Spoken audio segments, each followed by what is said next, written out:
with incredible savings up to $300 off PCs. It's Dell's biggest sale of the year. Get more into what you're into with the latest XPS and Alienware systems featuring Intel Core processors. Save on top monitors, docks, and accessories, all with free shipping on everything. Plus great financing from Dell Preferred Account. Call 800-BY-DELL for Cyber Monday deals. That's 800-BY-DELL.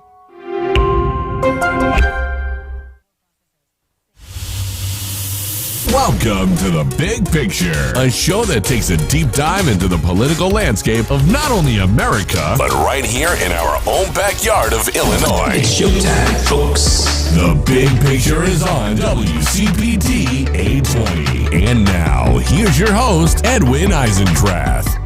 Hello, everybody. I hope you had a happy and restful Thanksgiving. I missed you last week.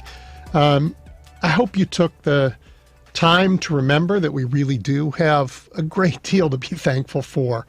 Thanksgiving is a great American holiday.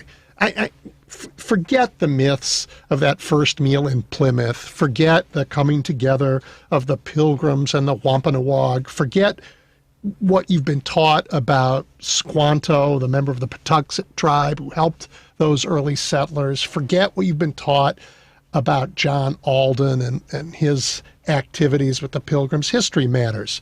But this year, I think it's more important to remember our current gifts. We have a great country. We have unprecedented freedoms. Collectively, we are more prosperous than ever. In my case, I'm also grateful for my family, my wife, my children, my mother who's still with us, my friends, for a great, if troubled, city that I love, for the life and career of the recently passed Stephen Sondheim, and for my very good dog. I say these things because only by remembering what we're grateful for, only by remembering who we want to be, can we prevail in this great three-front war, which I talk to you about every week, the one we're now engaged in. We'll lose on climate change. We'll lose on democracy. We will fail to build a multiracial polity if we take arms with the same kind of deranged rage, that's hard to say, that we see in our adversaries. I think about that a lot at Thanksgiving. Lincoln, who made Thanksgiving an official holiday for all of us, he said, after at the end, towards the very end of the horrific Civil War, he said we needed to look to the future with malice towards none.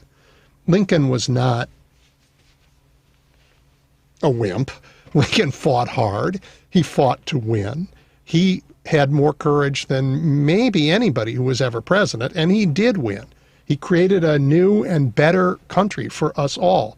Part of his success, a big part, was staying true to his vision of our nation and his honest values. That is a very tough lesson when we're fighting the kinds of battles we're fighting today. That's going to be a theme of our conversation, fighting to win, but holding on to the best part of ourselves as we do this battle. Today's guests include two people you've heard me talk with previously. Both are journalists and keen observers of our society and of Chicago. That's Monica Eng and Eric Zorn. Boy, I'm having trouble today.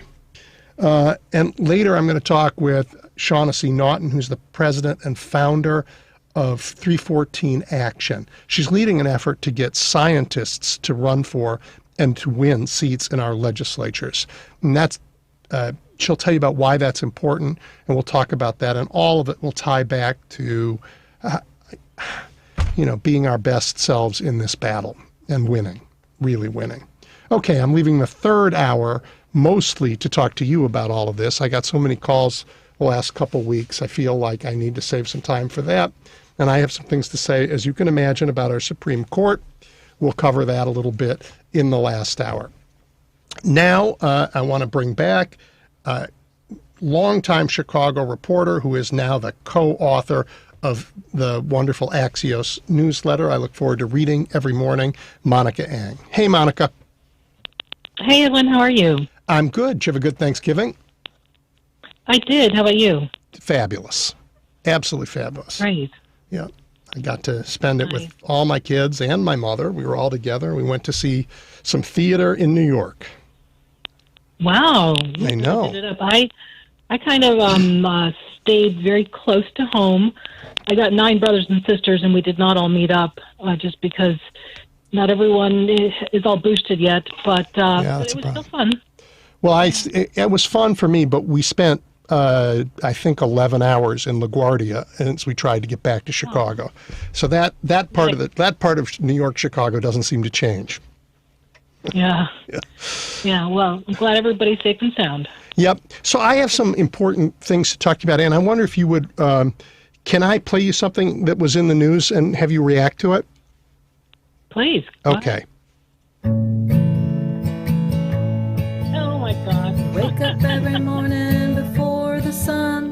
We gotta make sure that the newsletter's done with lots of news and plenty of fun for you.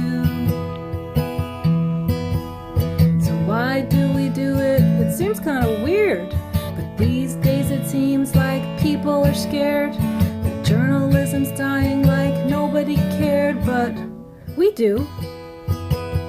And we think you do too. Okay, so you're a songwriter.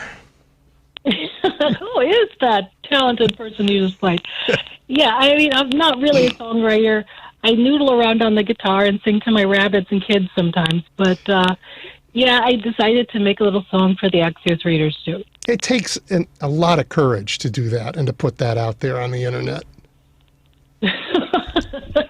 Yeah, especially when it's pretty amateur. But you know, we try to have a lot of fun with the newsletter and not take ourselves too seriously. Yeah, it's exactly what I want to talk to you about. The opening lyric combines something fun, and the song is fun, but also it acknowledges that there's some frightening things going on in our country and in journalism.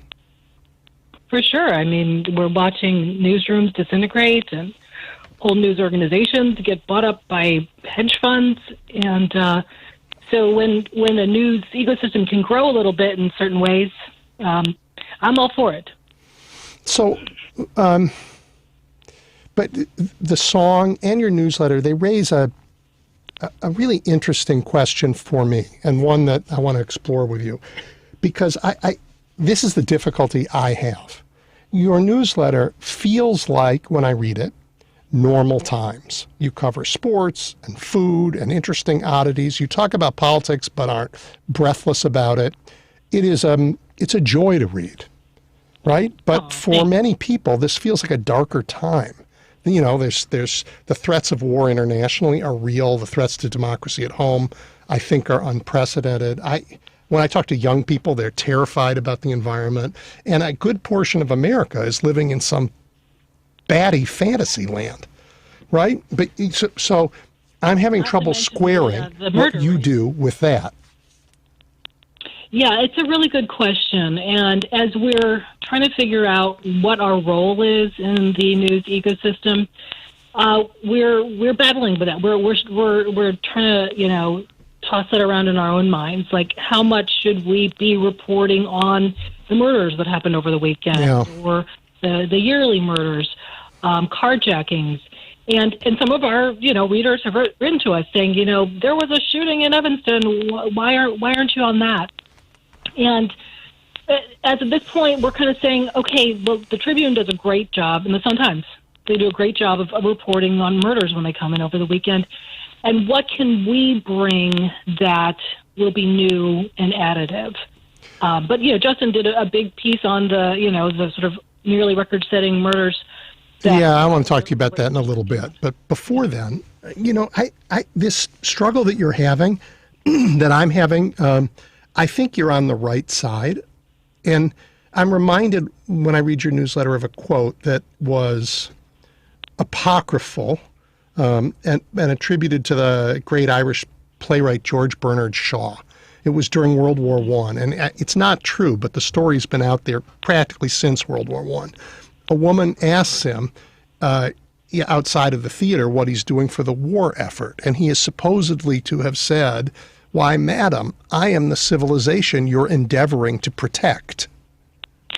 right? It is just, we must be mindful of what normal looks like. We must be mindful of the things we're grateful for if we're going to win these fights. Yeah, absolutely. And one of the things we said in our sort of opening statement when we had our first newsletter was that we want to report on everything that's important in the news, but we never want to lose sight of why we love this town and why we live here, and that there are still so many wonderful things about being a Chicagoan. And it's a delicate balance every day to decide how to present the city.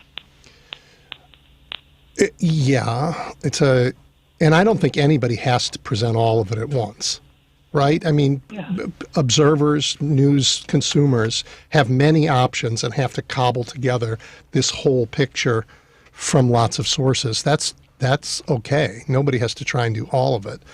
I mean, I suppose a mayor should, but even our mayor can't do it. Yeah, exactly. Yeah. I mean, and I don't want to make any excuses for us because we make mistakes every day, and we hear about them from our readers. But we're just like two people in an extra bedroom in either one of our houses at a computer trying to say, okay, well, what can we do? Just as two journalists, and I feel like people do need some sort of warmth and happiness and good news in their inbox every day. Yeah. And not to say that it should always be that. I try to be. Go ahead. No, I think you have the balance exactly right. I remember a conversation I had with folks at the Sun-Times a few years ago when I was there, and I asked the editors and the folks on the editorial board if they liked the city. And they all said they live in Chicago, they love Chicago. And I said, well, you wouldn't know it from reading what you publish every day. Sometimes you have to tell your wife you love her, right? You have to, it's just an important part of of being honest about the world we're in. Yeah, absolutely. And Chicago's PIOs, the media relations people at all the different departments, assume all I want to do is bring gloom and doom every day, but I don't. I told them I want good stories, I said to CPS, hey, when you started doing a 1 day a week, vegetarian menu, why didn't you tell me that? Because that's a great story. I mean, I ended up finding out that it was kind of baloney, and they're actually serving meatloaf cheeseburgers on Plant Forward Tuesday. But, I want to write those stories. I've started a little series called the Bright Spots, sometimes it's the bright one, but Bright Spots. And I want to tell people, hey, this one good thing happened. My first one was that they were finally issuing state IDs to people who were leaving Illinois penitentiaries. Because a lot of people say, you can't get a job. You can't even get into a shelter without a state ID. Right. And I thought, that's great. That's progress. Let's put a spotlight on that. Well, you're not going to get too much help, I don't think, from the media relations guys in government, because they're paranoid about what's going to be written about them. So secretive, so withholding. And it doesn't do them any good. A lot of them are former journalists. Some of them are former journalists I used to work with, and I want to shake them and say, hey, is there still a journalist in there? What are you doing? You didn't get into this business to hide things. But it doesn't work. No. Hey, Monica, I want to take my first break now, if you don't mind, so that we can have a longer next part of our chat. Is that okay? Sounds good. All right. I'll be back with Monica Eng in just a moment. We're planning a trip to Spain later this year. But our Spanish is pretty bad.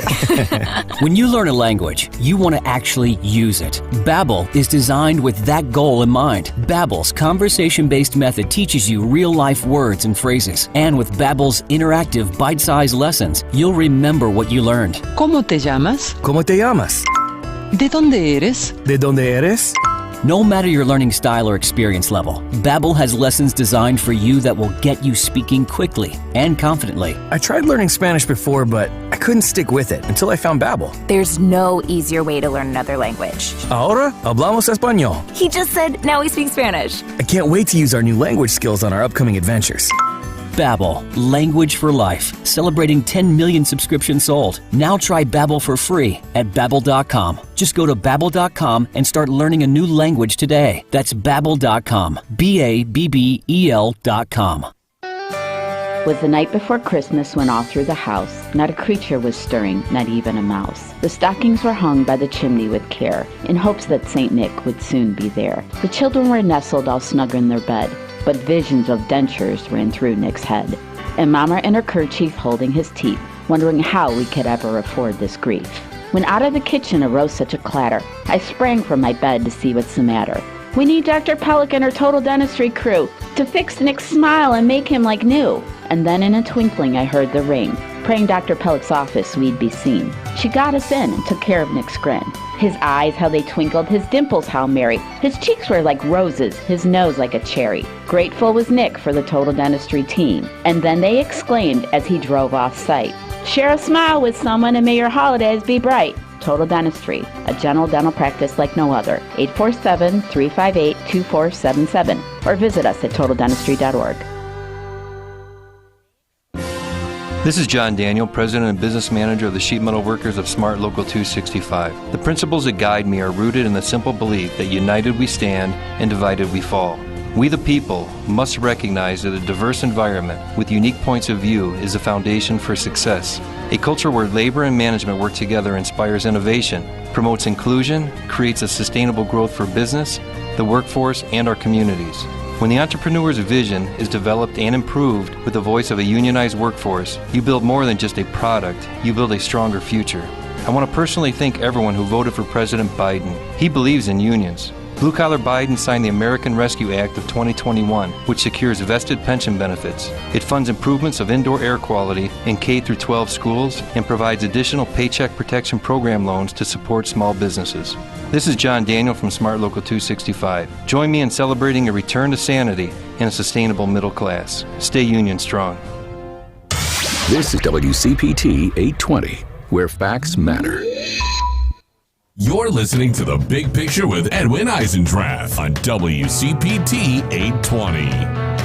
Okay, we're back with Monica. And Monica, we won't be taking a break for a little while, so we can now go unimpeded. And I want you to just talk to me about, because we were on this topic of, like, we love this city. And I know there's a lot of news, but just riff for a few minutes on why you love this city. Well, it's funny. I was just talking to a podcast called City Dweller, and it's about people who live in cities. And they asked why I would never leave Chicago. I think I mentioned I have 9 siblings, and only about 2 of us actually stayed in the city.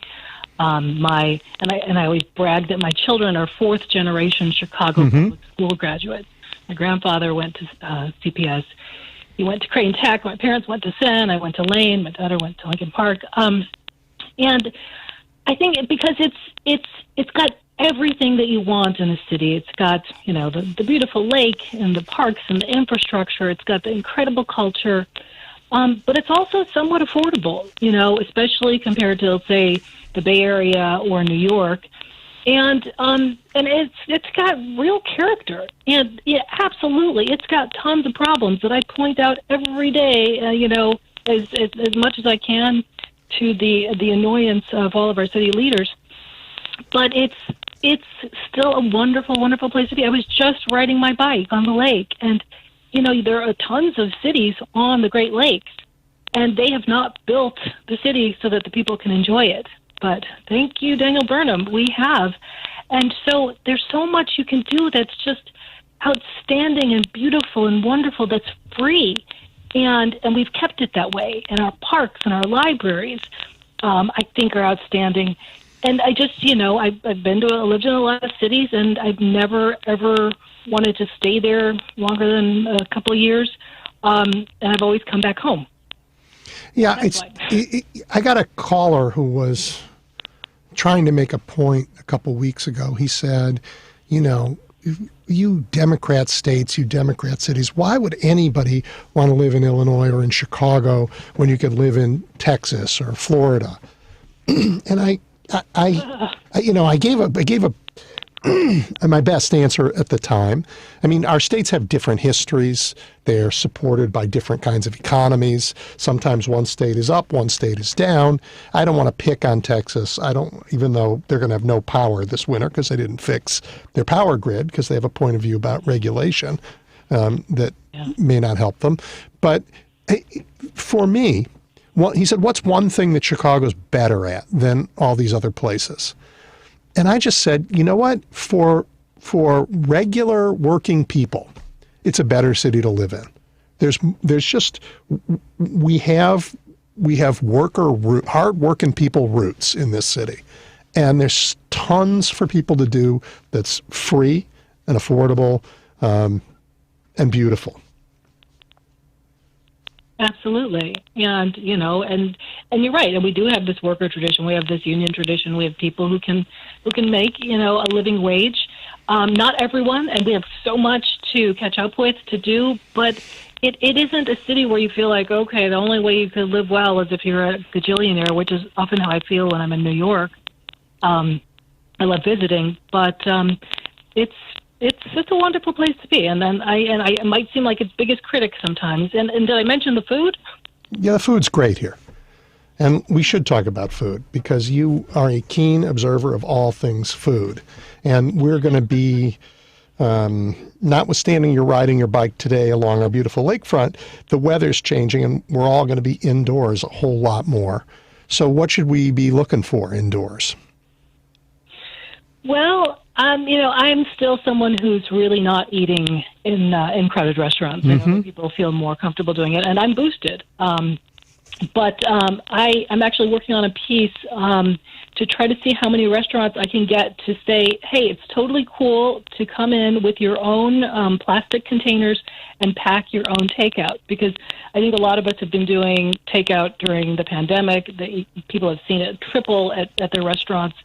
And you end up with a lot of garbage, a lot of plastic, a lot of unrecyclable plastic, and sometimes plastic that goes in the garbage, which, as we know, is just terrible for the environment. So the Chicago Department of Public Health says that it is absolutely, verboten for you to bring in your plastic containers and have the restaurant repack them. The only legal way you can do it is for you to order it on dishes and pack it yourself. I know of some restaurants who are like, just wink, wink, give me the dishes, I'll bring it to the kitchen. That, I'm not going to name those restaurants, and it's technically illegal. Guess what? Nobody's ever gotten sick from it. That's been reported to the Public Health Department. And so what I'm hoping is people will still continue to support local businesses and local restaurants, but try to do it in a more eco-friendly way. Baker Miller has actually, the wonderful bakery in Lincoln Square, has actually started a program where you can pay $5 to rent a takeout container and then bring it back and get a $5 deposit back, and then they wash it in a commercial washer. This one can hold up to it. So I'm hoping people will really continue to support our local businesses that, I think we're breathing a sigh of relief and saying, okay, finally we're going to be in the clear, we're going to have a great holiday season, and then Omicron shows up, and I think a lot of concert venues and theater venues are all kind of wondering what the future is going to hold. Yeah, I think we will find out soon. I don't think anybody knows just yet. I'm sure we'll find out in the coming weeks. Yeah. It's, just when they thought that maybe this was the end of the tunnel. It may yet be. It may be that the current vaccines protect against it. I mean, the best advice for people is to get vaccinated, and 40% of one of America's great political parties doesn't believe in it. So. Yeah, it's astounding. And you see the rates in Chicago public schools. I was just watching a press conference where Superintendent Martinez, or CEO Martinez, said that 13-1, you're seeing elementary school kids get COVID versus high school kids, and if you look at the vaccination rates, only about 23% of elementary school kids are vaccinated. Yep. Or maybe 12. I've got to look at my. Actually, it's 23% have gotten boosters in Chicago. Yeah, It's a very small percentage, and I think that those stats tell you, look, you get vaccinated, you get protected. CPS is seeing huge rates of COVID right now, so hoping that all the adults and kids get vaccinated. Yep, it's terrifying, but we will learn pretty quickly. If the adults are okay through all of this, we're going to learn that the vaccines are holding, and that I think will be enormously helpful as we find a way back to something, the new normal, whatever that is. Yeah. And I want to tell everyone, get boosted if you can, because it's super easy. It's super easy. You have to park your ideology in the corner, though. apparently. Yeah, it's just as a longtime public health reporter, it's just so disappointing to me that basic science has become politicized at this point. You know, and to the detriment of people who believe in the Republican Party. Yeah. And I think the stats bear it out. Every time I look at where the highest COVID positivity rates are, it's Norwood Park and Mount Greenwood. You know, the two areas with the most police, the most city workers, actually. Mm-hmm. They're at 7.7 and 6.6 positivity, while the rest of the city is about half that. And that's because of anti-vax sentiment. They also have some of the, you know, especially in Mount Greenwood, some of the lowest vaccination rates. Yep. Well, so we've agreed here that we have a city we love, but it's got its problems.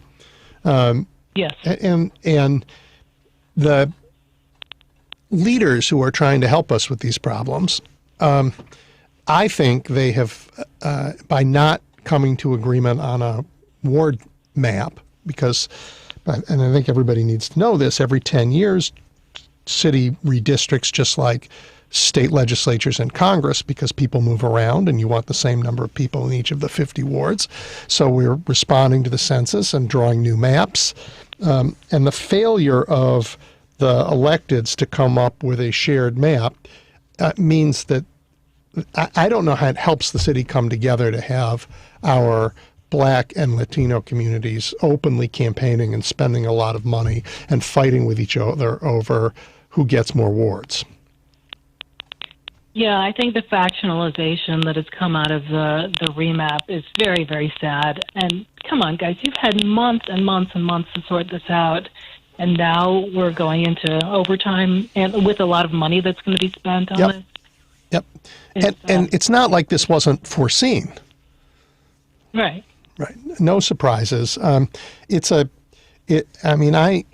to give people the benefit of the doubt. I had that job. I know how hard it is, but this is a leadership failure on their part.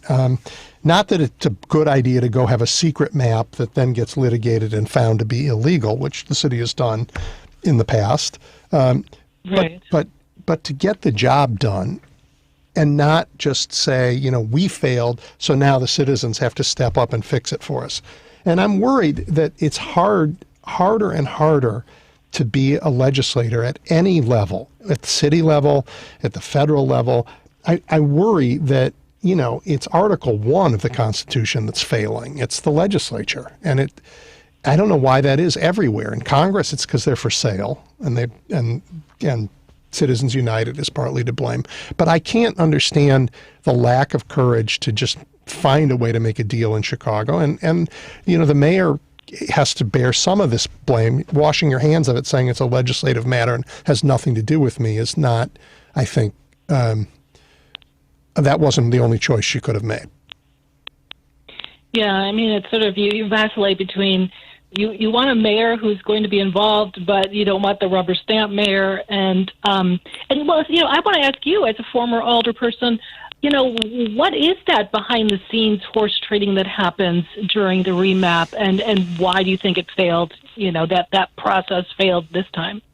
Well, my experience is now decades out of date. Right. And the map-making technology is a whole lot different. So people they have the ability to draw and imagine different maps. But so the trading that went on back then was less about, at least where I was in my part of the city, it was less about the number of wards that parts of our population get. And it was more about boundary fights between communities, between aldermen. Can you keep this community intact even though the boundaries have to move? Or in one case, somebody said, you can't have that house. I have 11 votes from people in that house. That was that blew my mind when I heard that. But there is always, the population changes, and it changes ethnically.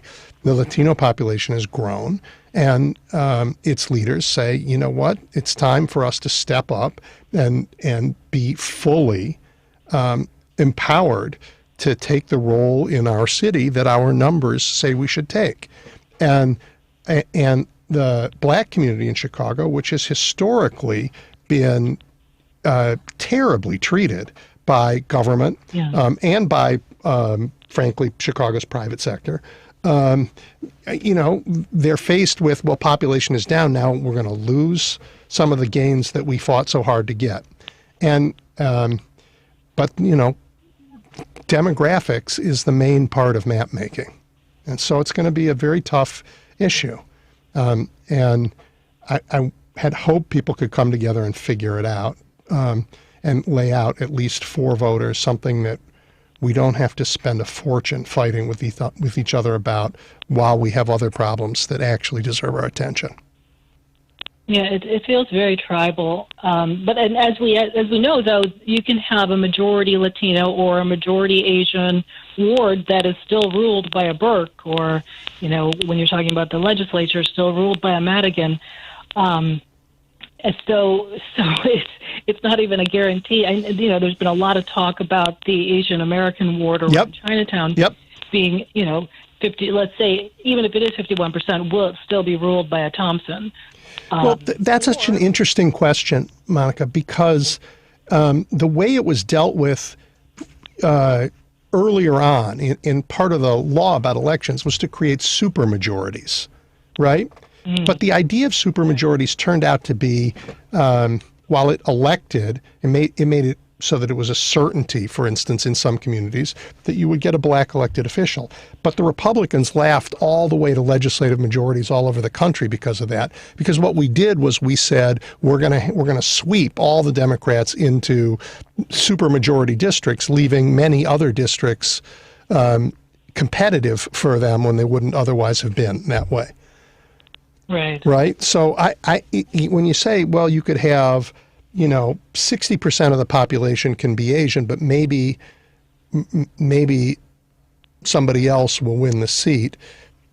Or you could have 96% of the population be Asian, but then you have no impact outside of that one district. Exactly. It's such a trade-off. And, I've spoken to some progressive Asian Americans in that area who said, it might be Thompson, it might be an Asian, but actually there's a conservative strain among Asian Americans too. We might get a pretty conservative Asian representative too, and so there's no guarantee if you have 51%. But I mean, there's no denying that Bridgeport, the headquarters of the Daley family, has become more Asian than it is white. And so what do you do about that? Yeah, I think you draw districts based on the people who live there now. I mean, look, cities are dynamic and neighborhoods change. I mean, I talked to somebody who says, Pilsen is a Latino neighborhood. It was always a Latino neighborhood. It's our neighborhood. And then I said, let's just go look at the map of Europe and find Pilsen. Yeah, let's look at right? the name. Because Pilsen before it was Czech, and then it was Latino. Yeah. Right. That's right. And people thank goodness we're an immigrant city. People come here from all over, and then they move, to other places in the city. Some move out. New groups move in. It's part of the dynamic that makes it a great city. But that means that we can't let our political apparatus become sclerotic. Just get stuck. Right? Exactly. Right. So, I mean, I'll be interested to see if they're able to come to some sort of consensus that isn't just a backroom deal. I mean, I hate the opaque nature of this process to begin with, just backroom deals. But they can't even get the backroom deals done. Right. That's right. And, even if they did, they'd have to come out and justify a map to the public. And and legislating is very hard, and legislating maps is particularly hard, but you do it. You say we've reached a decision that we're proud of, and that we're proud to come together and share with the city, and stand in court when the inevitable litigation happens. But now just turning it over to everybody, I just think that's a fight we don't need when we have so many other things to pay attention to. Yeah, and then what do we do with all the money that they're going to be using to lobby for their maps? So it's a shame. Yeah, I spoke to Dick Simpson about that earlier this week, and he said, "Yep, it's a shame, and it's going to go to court." Well, it would go to court anyway, I think, no matter what decision they make. Usually it does. Yeah. I mean, there are so many issues in map making, and but the courts have less power than they used to over maps, and that you can blame the Supreme Court for some of that because, I talk a lot about my friends in the Supreme Court, but the Rucho versus Common Cause case a couple of years ago made partisan gerrymandering perfectly legal. So there's still, you can't do racial gerrymandering in the same way, but you can do partisan gerrymandering now perfectly legally because of our friends in the Supreme Court. Yeah, when you look at the maps, it's just kind of crazy. Even whether it's the Illinois maps or the ward maps, the one that looks like a lobster, it doesn't make a lot of sense to the eyeball. Well, and if it goes to a referendum, it won't just be maps coming from the alderman. There's a citizens group that's produced a map that's actually quite interesting. Yeah. Yep. I sat in on one of their meetings, a Zoom meeting for several hours this fall, and it was really super interesting to listen to all the different representatives from the different neighborhoods say, here's what our constituents have said they want, and so let's see how we can draw this. And it was just a fascinating process because they did it all on the screen, and they had these cool computer programs that could pull in, this side of a railroad or this side of a river or Comiskey Park. It's fascinating. Right. So, but all of it is a bit of a distraction from the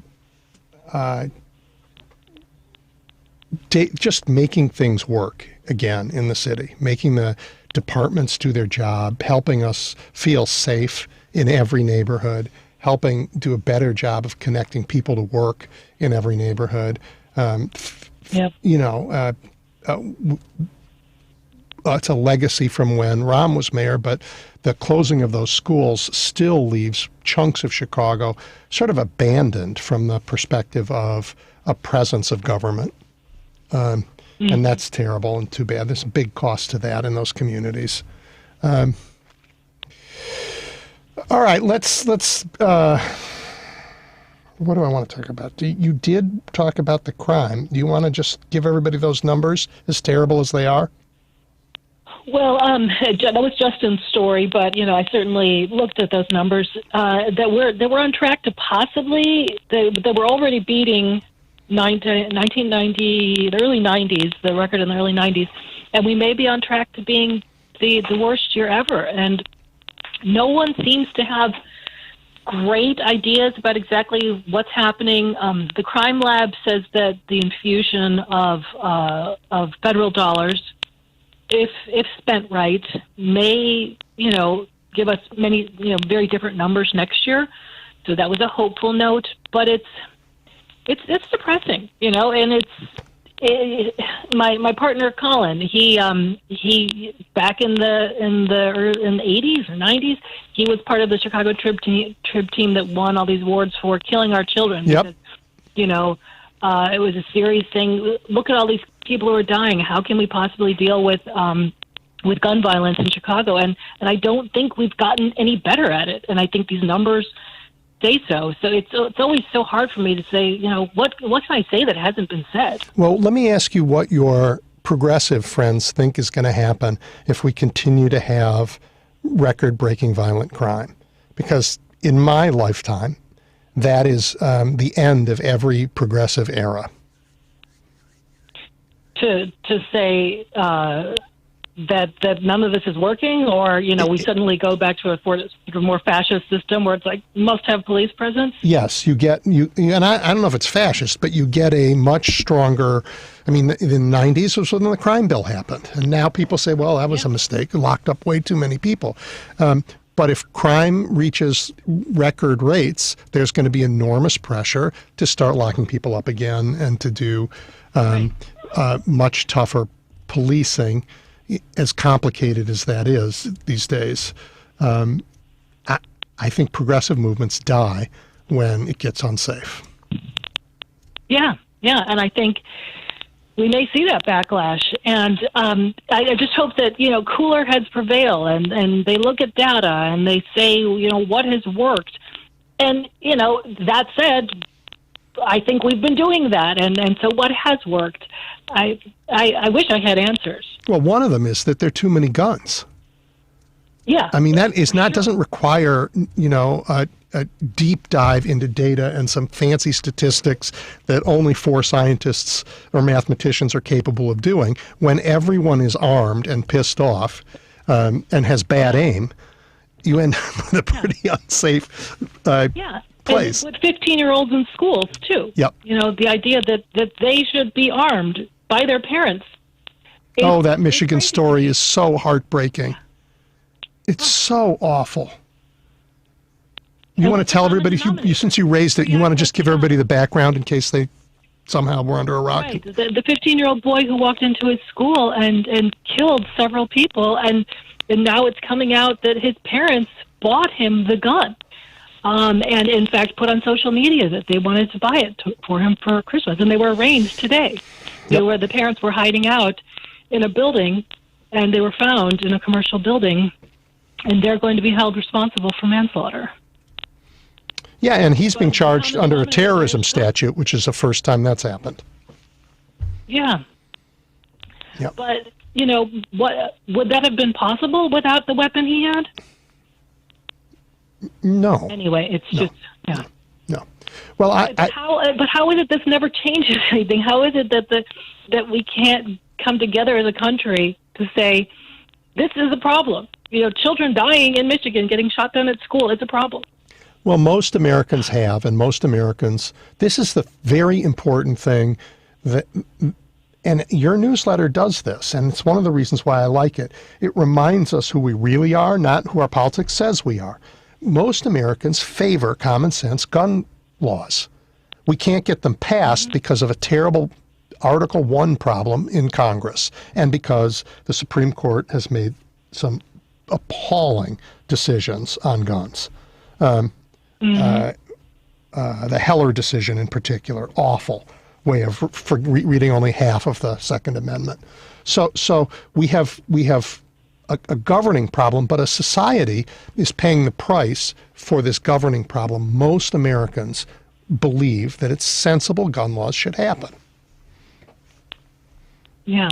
So that they don't is evidence not that we're crazy, but that our democracy's at the moment damaged. Yeah, and I think, Chicago shows that you can have sensible gun laws in a city, but borders are porous and guns travel. Right, and our gun laws are less sensible than they used to be before the Heller decision. And New York is now, their gun laws are up before the Supreme Court. And if the same court that is saying, well, gee whiz, states should be able to make decisions about things like, abortion, but they're going to say what they can't make decisions about things like who gets to carry an automatic weapon. The same court, right. They might. They just might.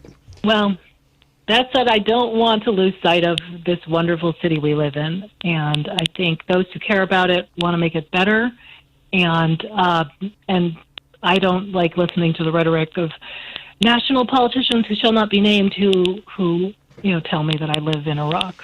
No, you live in a great city. Local investors. And our city does not, I hear in your voice a sort of reluctance to be a cheerleader. You feel like you say something good, but you have to say, now I'm critical too, right? Because that's who we are. We honestly look at the problems we have. It's one of the reasons why Chicago has such a strong tradition of social activism, going before Saul Alinsky, going to labor activists, 120 years ago.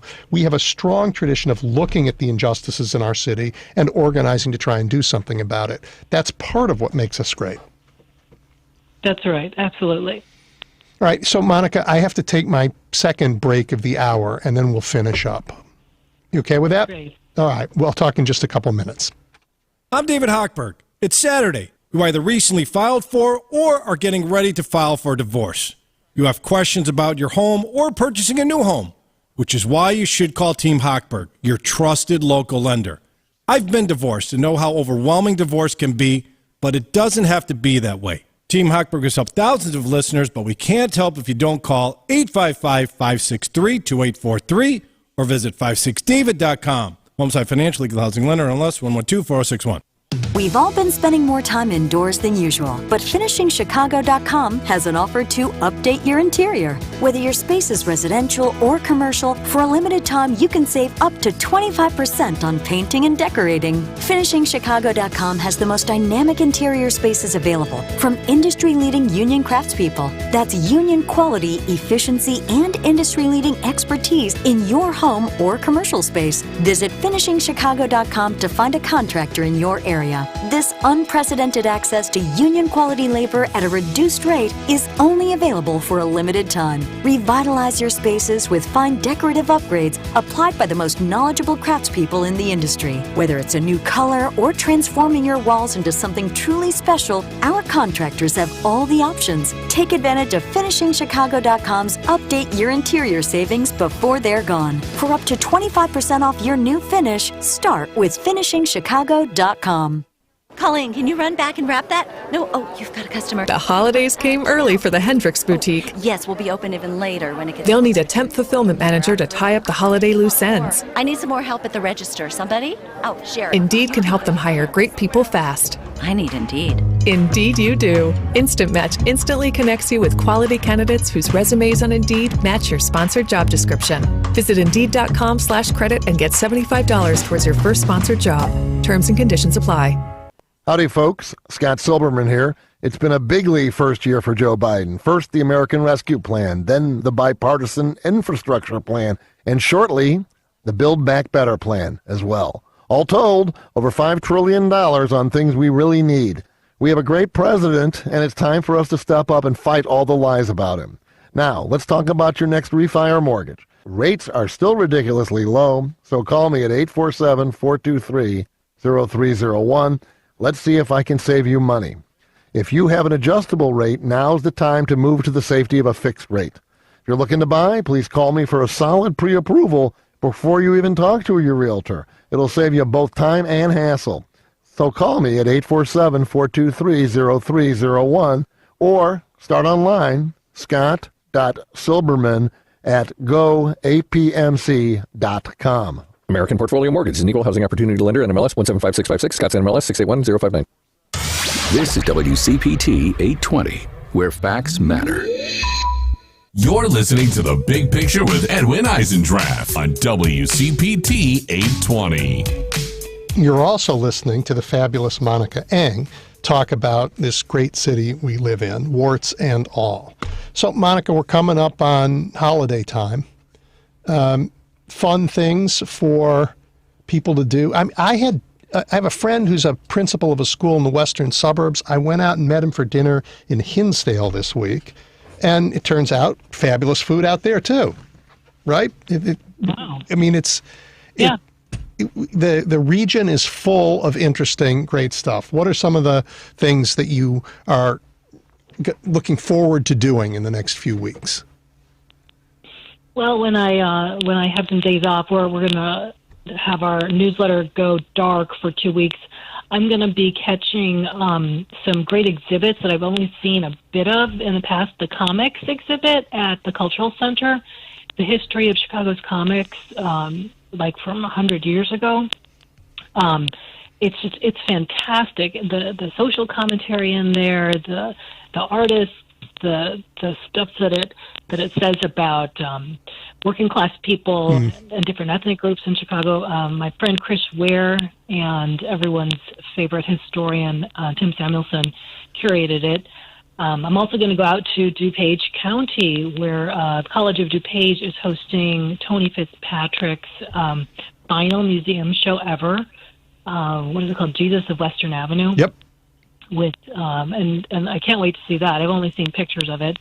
Like, Tony, I can't believe you're going to make the drive all the way out there, but I want to check it out. Yep. And that's going to be great. You know, I hope to maybe reserve some time on the ice downtown at the Maggie Daley Ribbon.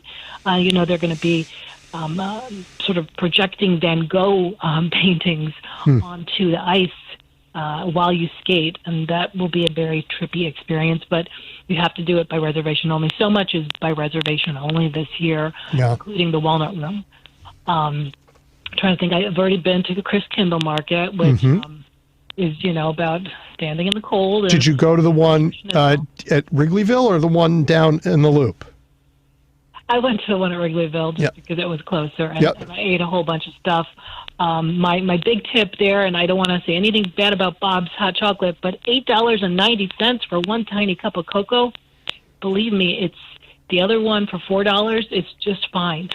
You don't have to stand in line for a $9 hot cocoa. Yeah, that's too much. Did you have a raclette? I did, and I love watching those guys scrape the bubbly cheese off of there. But that was yummy. My partner liked that raclette sandwich a lot, a little bit more than I did. So, it's, again, you don't have to buy the $9 hot cocoa. You can just have fun walking around these Chris Kindle markets, or going to see the tree, or going to see the lights. And you can ice skate there, too. Right, and you can bring your own skates, and there are a lot of actually Park District rinks that are free if you bring your own skates. Zorn Park has a nice one. There's one at the University of Chicago. So, I did a story about how we're seeing many more warm days, warm fall days, and we're going to have a new story out looking at climate figures of more warm winter days. And that's terrible for the long term, but it can make for some nice ice skating, where it's only like 30 degrees or 40 degrees and sunny. So I'll be doing some of that. How about you? I have my kids home. I'm looking forward to playing the piano and having them sing, which we do and enjoy. I did make it to a Chris whatever it's called, market. Kindle Market, and that was fun. During COVID, my dog and various members of family and I got to every major city park in the whole city. Right. What? And lots of the small ones. Just like the big. That's great. Yep. You made a map and then just ticked off the list. Off we went, and it's given me lots of it's reminded me of neighborhoods I hadn't been in a while, and it's given me sort of new ideas. And on this show, every time an alderman comes on as a guest, I ask first about their ward and their community and where to go eat. And so I have a whole list of places now that I am eager to go explore. Oh, I want that list. I want to publish it. All right, I will. Maybe you'll share it one day. I will. I mean, it's kind of fun, and people. And this is true when I talk to elected officials who come on the show from other states, or people who used to be elected but now they have other kinds of jobs. People love talking about the communities they represented. They are without reservation proud of them. There are things they recommend everybody do, the restaurants they think you can't possibly miss. And it's a great, we really should ask all of the aldermen to compile a little book for the whole city. Exactly. I mean, what I've found, when I was at the Tribune and I try to get them to tell me a favorite restaurant, is they said, that is politically dangerous for me because every other restaurant in the ward's going to be mad at me. Yeah, well. So I'm glad you got them to talk. I got them to talk about some of it. But maybe we can, I'll work with you on that. Maybe we'll put together a little guide to Chicago from the folks who represent it. Yeah. Because, you're an explorer and I am, but most people don't know the whole city. And some of it is frightening right now for people. But there's a way to get to see our city. And there's a way to get to see the really remarkable things that are all over. And that might be healthy. Yeah. Even if you live here for decades, there's always more. Like, I went to 31st Street Harbor for the first time last week. And that's got an incredible boathouse and then this incredible view from the top. There's an eco top with prairie grasses. And I set up my hammock and I was swinging with the dog. But I'd never been to 31st Street Harbor before or enjoyed its wonderful boathouse and recreation areas. And here's a bulletin for everybody, you don't have to be a fancy yachtsman. No, you don't. You can just be walking around and enjoying it. Yep. I'd love to hear your highlights. Like, okay, what were your favorite parks? What were your biggest surprises? Oh, gosh, there were lots. There's I mean, Douglas Park on the west side is beautiful. Enormous too. Enormous and beautiful, really. Mm-hmm. And so that was fun. It's the newest park. It's way south. Its name's just out of my head, but it's like right on the lake, and it's way, way south. And that was fun Not too. Calumet Park. No, it's got like a skateboard park to it. Yeah. I know which one you mean. I can't remember the name. That was a bit of a surprise. Did you go to Calumet Park? Just you just kind of like take a left at Calumet Fisheries, and it's like you can park 10 feet from the water for free. Right down by the lake. Yep. And by the way, Calumet Fisheries is fun.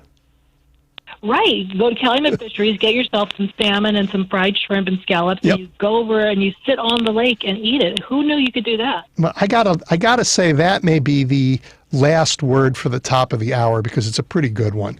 I mean, the thing that I have for my theme today here, and it's because of your newsletter, is we have to remember the things that we are trying to fight for in all these political fights, right? And the great things about a great city, the ability of every neighborhood to contribute, the things that we can all find all over, that's pretty wonderful stuff. Well said. All right, Monica. We'll talk soon. Thank you. Thank you. Take care. Bye-bye. Bye. All right, we're at the top of the hour. We'll be back in a moment.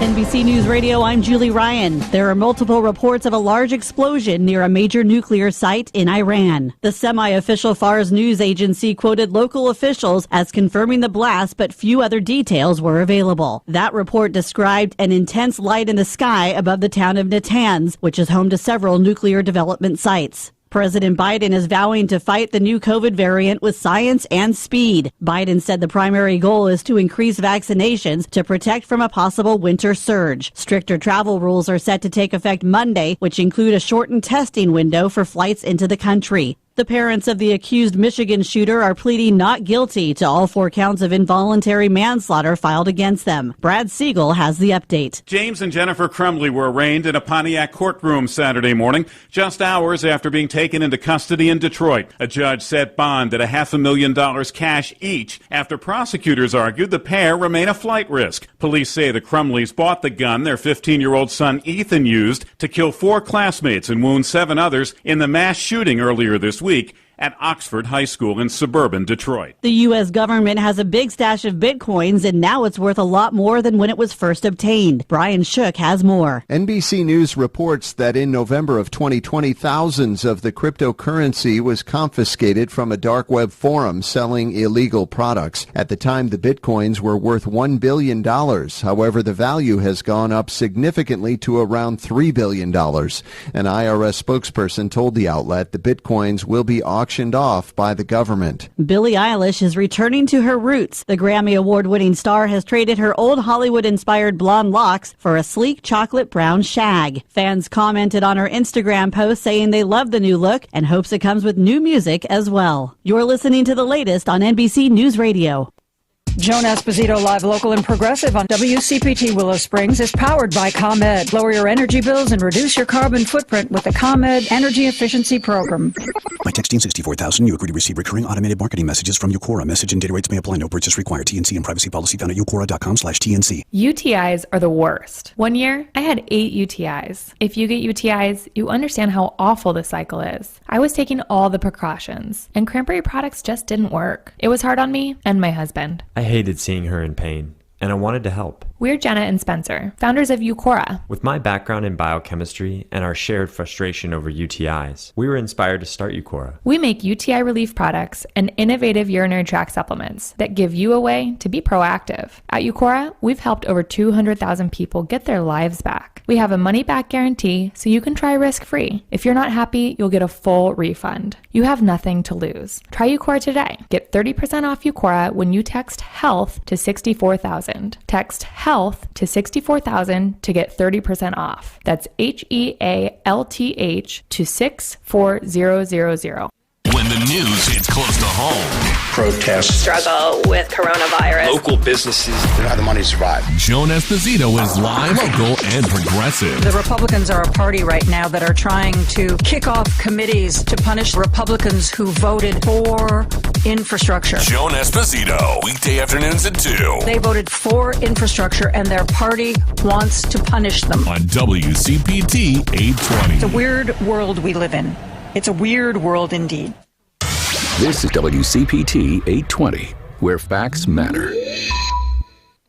You're listening to The Big Picture with Edwin Eisendrath on WCPT 820.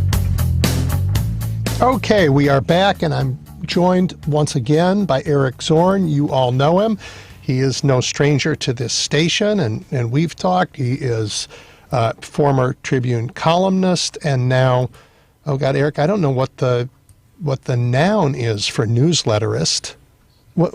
Editor and publisher? I don't know. Editor and publisher, proper, and writer, like and compiler, and all of the above. Yes. And janitor. I do everything here at the Picayune Sentinel. Yeah. Yep. So it's an interesting thing being your own boss. You're being your own small businessman. It's having worked in corporate media for 41 years and then all of a sudden being on my own, it's a whole different experience. It's a lot different experience, I'm guessing.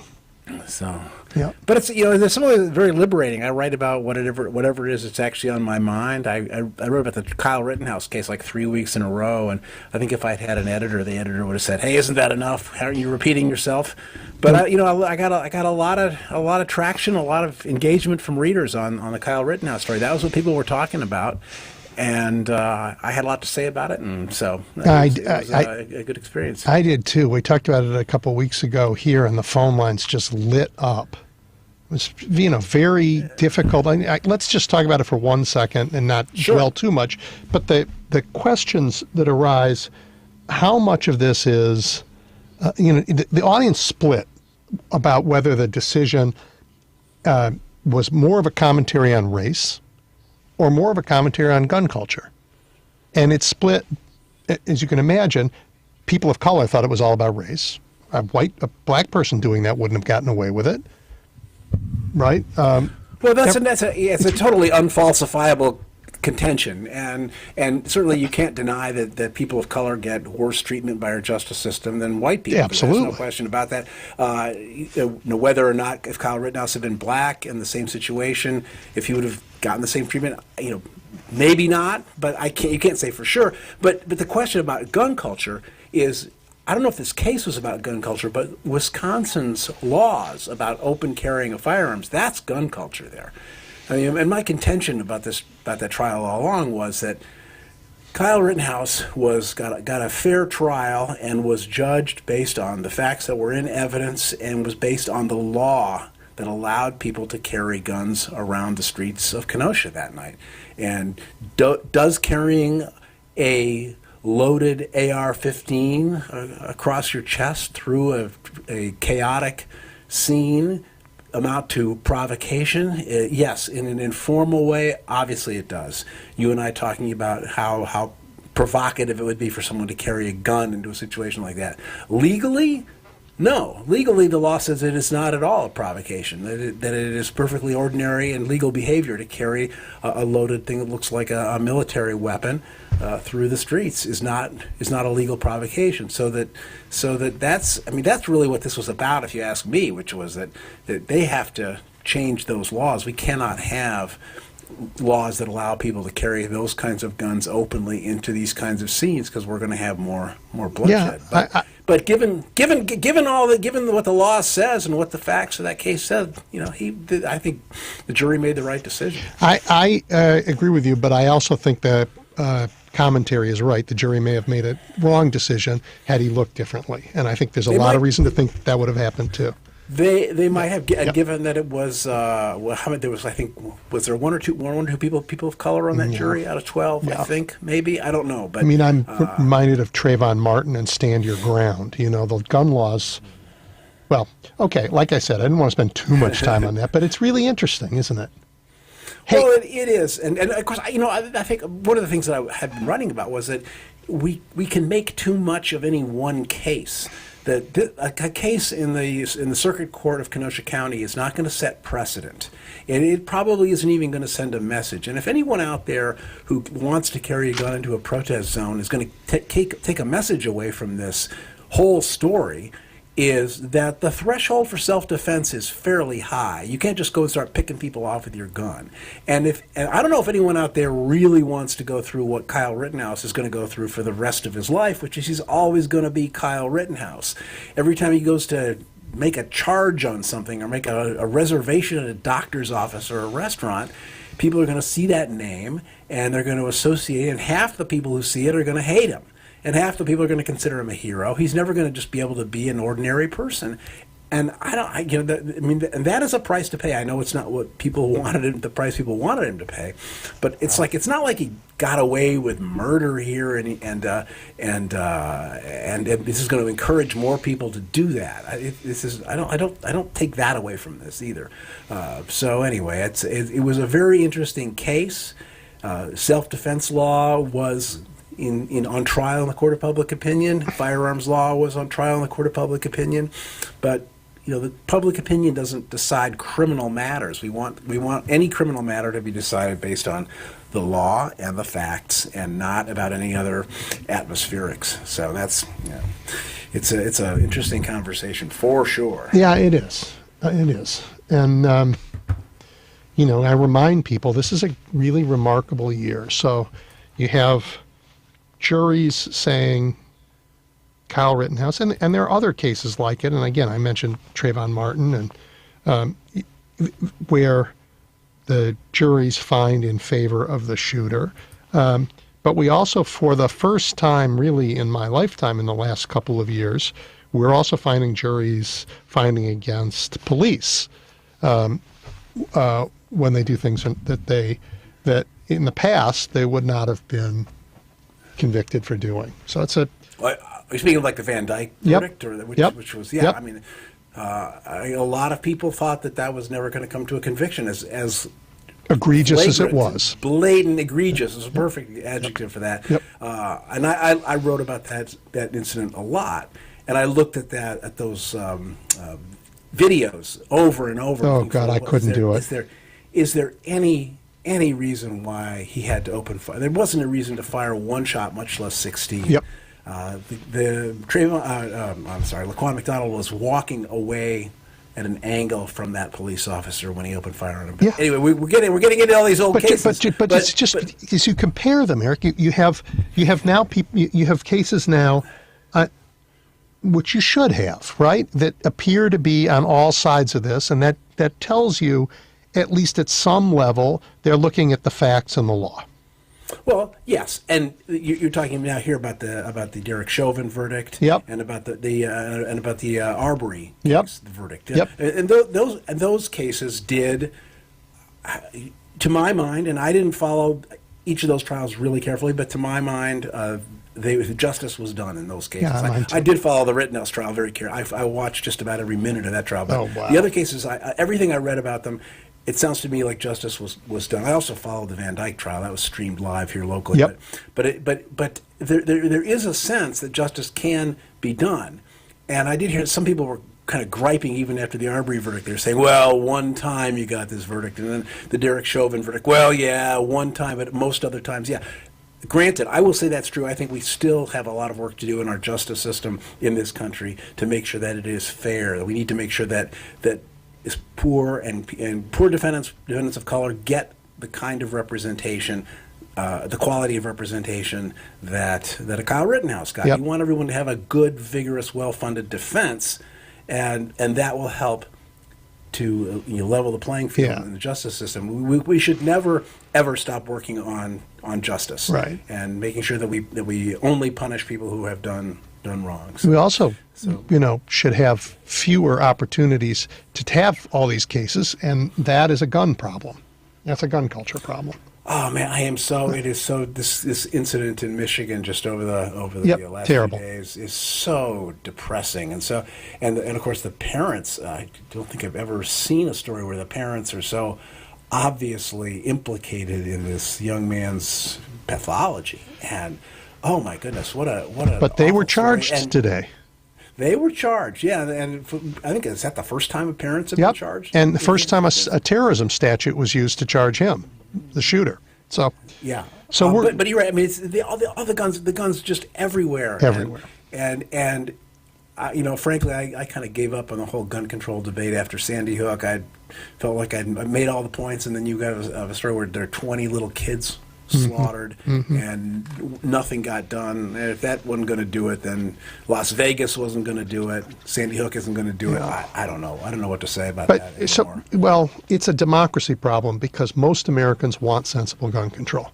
It's a democracy problem. It's not a sociopathic problem of our society. Most of us agree that our gun laws are no good, right? But we can't get it done because of a really Article 1 problem. Our legislatures won't do what most people want on this. Well, and of course it's a democracy problem, but in the United States we do not operate as a democracy because of the way the U.S. Senate is constructed and the way its rules make it almost impossible to get anything done. And so you have a situation, and now we're getting to yet another topic here with abortion, which I think that anyone who watched those or listened to the Supreme Court arguments about abortion this week can tell that the Supreme Court's going to get rid of Roe v. Wade and Casey versus Planned Parenthood. They're going to dump those cases, and they're going to throw the issue of abortion back to the states, and you're going to have a bunch of states that are gerrymandered to a fairly well by the Republicans who are going to pass extremely stringent restrictions on abortion, and it's going to be, right now it's impossible for the Democrats, even though they control closely the Senate and the House and the White House, to pass any sort of federal protection on abortion. That can't be done because of the way the Senate is structured. Yeah, and a friendly amendment. These states, these right-leaning states, aren't going to have to pass anti-abortion laws. They've actually already passed them, so that they will come into effect the moment the Supreme Court makes its decision. Right. Illinois had a law like that. They rescinded it just a couple of years ago. These trigger laws, right? Which these laws that said whenever Roe v. Wade goes, then we're going to then these draconian measures kick in. So yeah, you're right. It's going to happen instantly. Well, and if you look at the opinion polls, 2/3 of the country does not want Roe v. Wade eviscerated, and yet it's going to happen. So we don't have it. We have a Supreme Court that's been mostly it's been appointed by presidents who did not win, Republican presidents who did not win the majority of the popular vote. So that's the state of our democracy. Yeah, we have a lot of structural work to do on the democracy, and we're having trouble getting to that work because of our politics. And I want to ask you about an article that Dana Milbank published yesterday. Dana Milbank writes in the Washington Post, and yesterday he said, "Look, I think that the news coverage of Biden is unrelentingly negative, and so he hired a company that specializes in sentiment analysis on the internet, and they looked at a couple thousand articles, and let me just read you the quote from the article." The findings, painstakingly assembled by Fiscal Note Vice President Bill Frischling, confirmed my fear. My colleagues in the media are serving as accessories to the murder of democracy. After a honeymoon of slightly positive coverage, Biden's press for the past 4 months has been as bad and for a time much worse than the coverage Trump received for the same 4 months of 2020. And then he talks about what went on in both of those periods and how crazy it is that the coverage would be more negative now. How do you defend your colleagues in the media? How do you talk about the process-driven reporting? The Democrats passed fabulous legislation this year, so they got half a day's story, really only half a day, and then it got kicked off when they passed the infrastructure bill. And they had months of stories that said they would never get it done. Yeah, well, part of that was the infighting in the Democratic Caucus was making that happen. But infighting is what democracies do, right? I mean, you have. Yes, it is. It made the party look. It made Biden look like a weak leader, and it made the party look really fragmented. And honestly, the cookies were on the bottom shelf for the main infrastructure bill. Yep. Everybody was behind that, and then it was this fighting about, well, are we going to link this to the Build Back Better plan and what's in that plan? And it was, and for most Americans, that's just a lot of noise. And so, I think some of this. Maybe, and I'd hate to psychoanalyze my brethren and sister in the media, but that with Trump there was a little bit at this point of his presidency, a little bit of bending over backwards to be sure that they were being fair, because they had been so hard on him during the campaign, justifiably so in my view. But there was a sense like, we're going to give this guy a chance, we're going to be fair, and then maybe right now you're seeing a mirror image of that effect, which is that the press felt like, well, we were kind of cheerleaders for Biden, we really wanted him, and now we're going to show that we can be tough on him. Because you're right, it doesn't. I mean, and of course, Biden doesn't. Biden is not a dramatic, forceful leader, but he is getting some things done. And then you've got these unforced errors, these errors like the withdrawal from Afghanistan, and then things that are happening in spite of him, in spite of what he's done, which is the rebound of COVID-19, that he's got. He is dealing with that. And people are blaming him, which is absurd and crazy. But please don't get a vaccine. Please don't wear a mask. Please blame the president. Right. It is pathological what's going on there. So I haven't read this piece by Milbank, but I do sense that the media is being extra hard on Biden to show that maybe they can be extra fair about this. And I keep holding out hope that we do have time. It's 11 months, more than 11 months, almost exactly, until the elections of 2022, when the control of the House and Senate are going to be decided. And a lot can happen between now and then. A lot can happen with the economy, which is going really well right now, but there is inflation, and if you get that balance between inflation and the economy, the jobs numbers and so on, holding steady, that'll be good. If in the COVID numbers, I certainly hope they're going to come down. I expect they'll come down, and I think things like Afghanistan will be pretty far in the rearview mirror. So, and let's talk about that just for 1 second, because I'm thrilled. I'm thrilled to have a Thanksgiving where we don't have troops in a foreign war.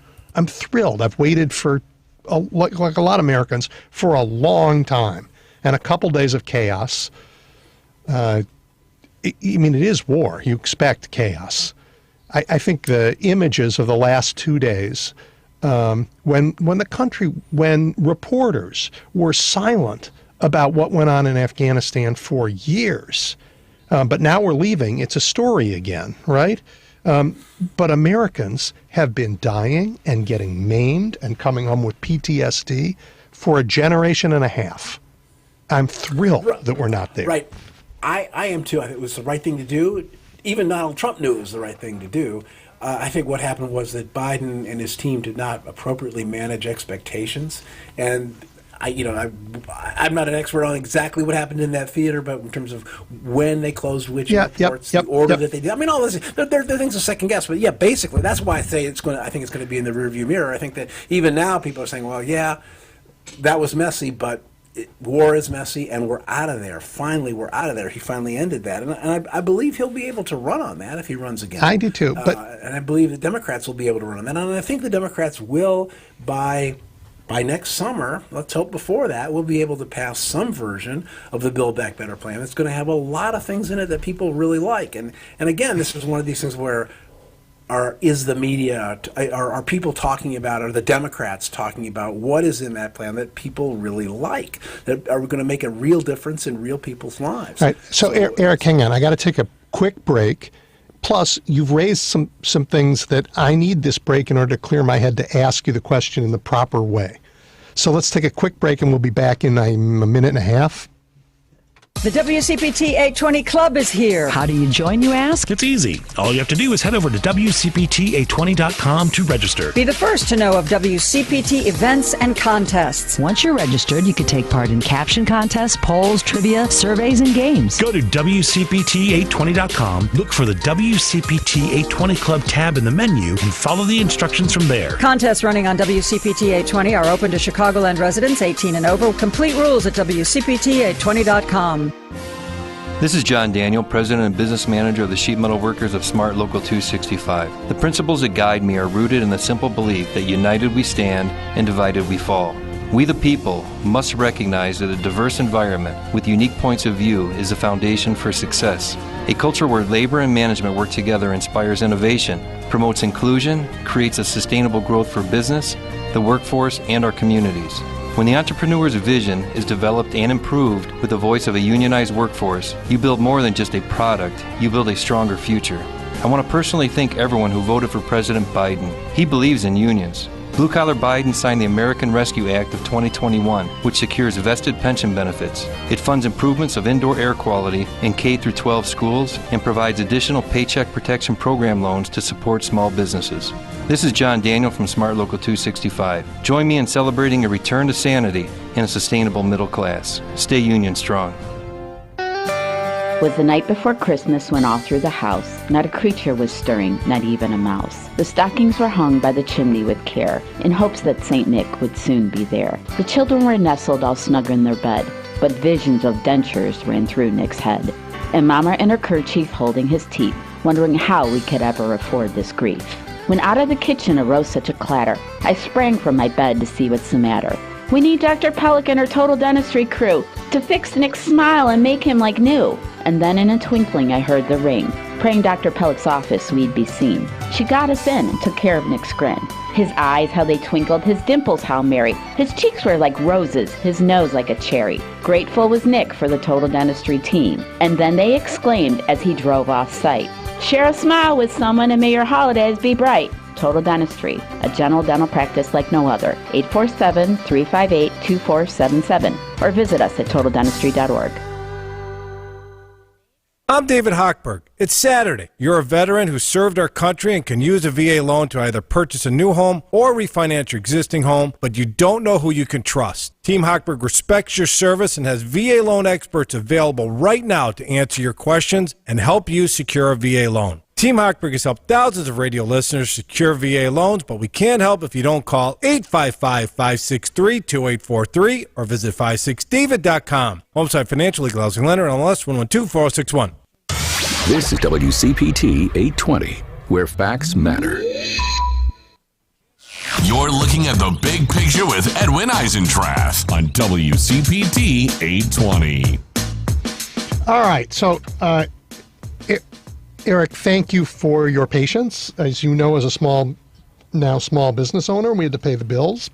So thank you for letting us do that. Of course. So I want to articulate frustration that many Democrats have, and it's related to the conversation we were just having, because you talked about the president's failure to manage expectations while doing something we all agree is a good thing, leaving Afghanistan, right? The result was week 10 days of really bad press and a bad feeling left in everybody's throat, even though he did what most people think is right. How do we deal with the journalist habit of treating one side's failure to manage expectations with the same critical language used to describe the other side's efforts to undermine the democracy? Well, it's so difficult to talk about that because clearly the scale of sin here is so much greater from the side of you're looking at these two different failures.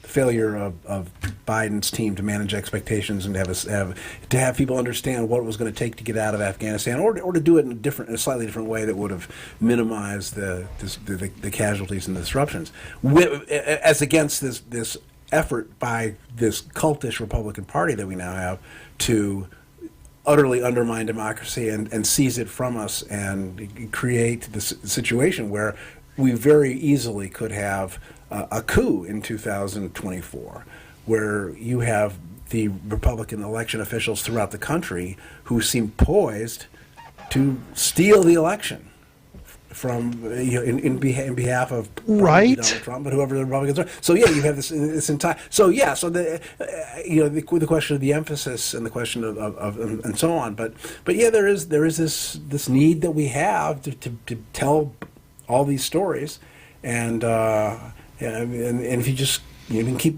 unrelentlessly pounding on, say, on January 6th, which I think we should keep talking about it, but yeah, I mean, I'm not sure what the answer is here, or even what the question is. So I mean, maybe Monica Eng was on earlier, and she was talking about why she loves Chicago.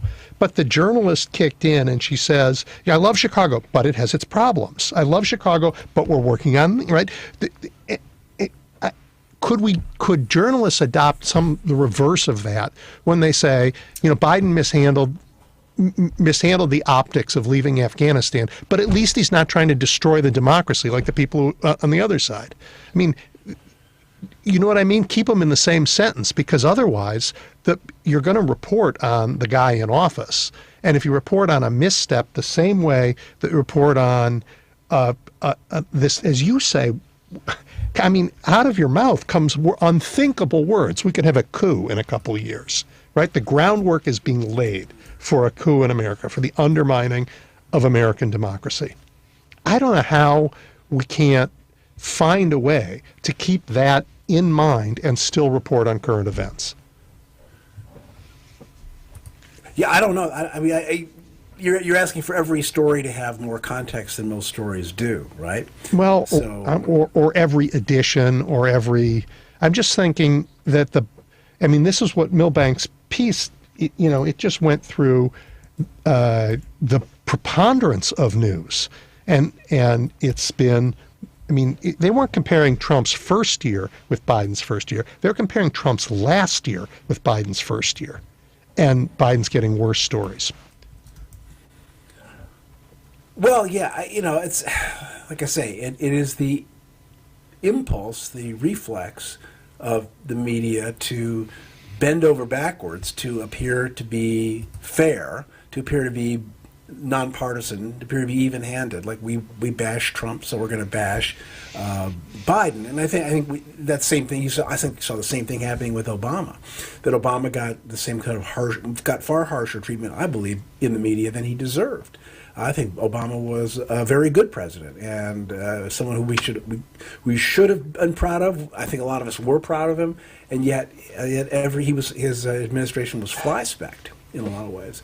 So yeah, I mean, I agree with your premise that we need to make sure that we keep our eye on the big picture, and these stories. And I haven't seen the Milbank story, but I've seen other stories that are sort of similar to this, saying like, look, there are lots going on right now that is really good. Jobs reports are really good. The economy is humming along. Yep. And so there's things to be happy about. The infrastructure plan has not yet resulted in a lot of shovels in the ground, but we are going to pass some version of the Build Back Better plan, and some of these projects are going to get underway.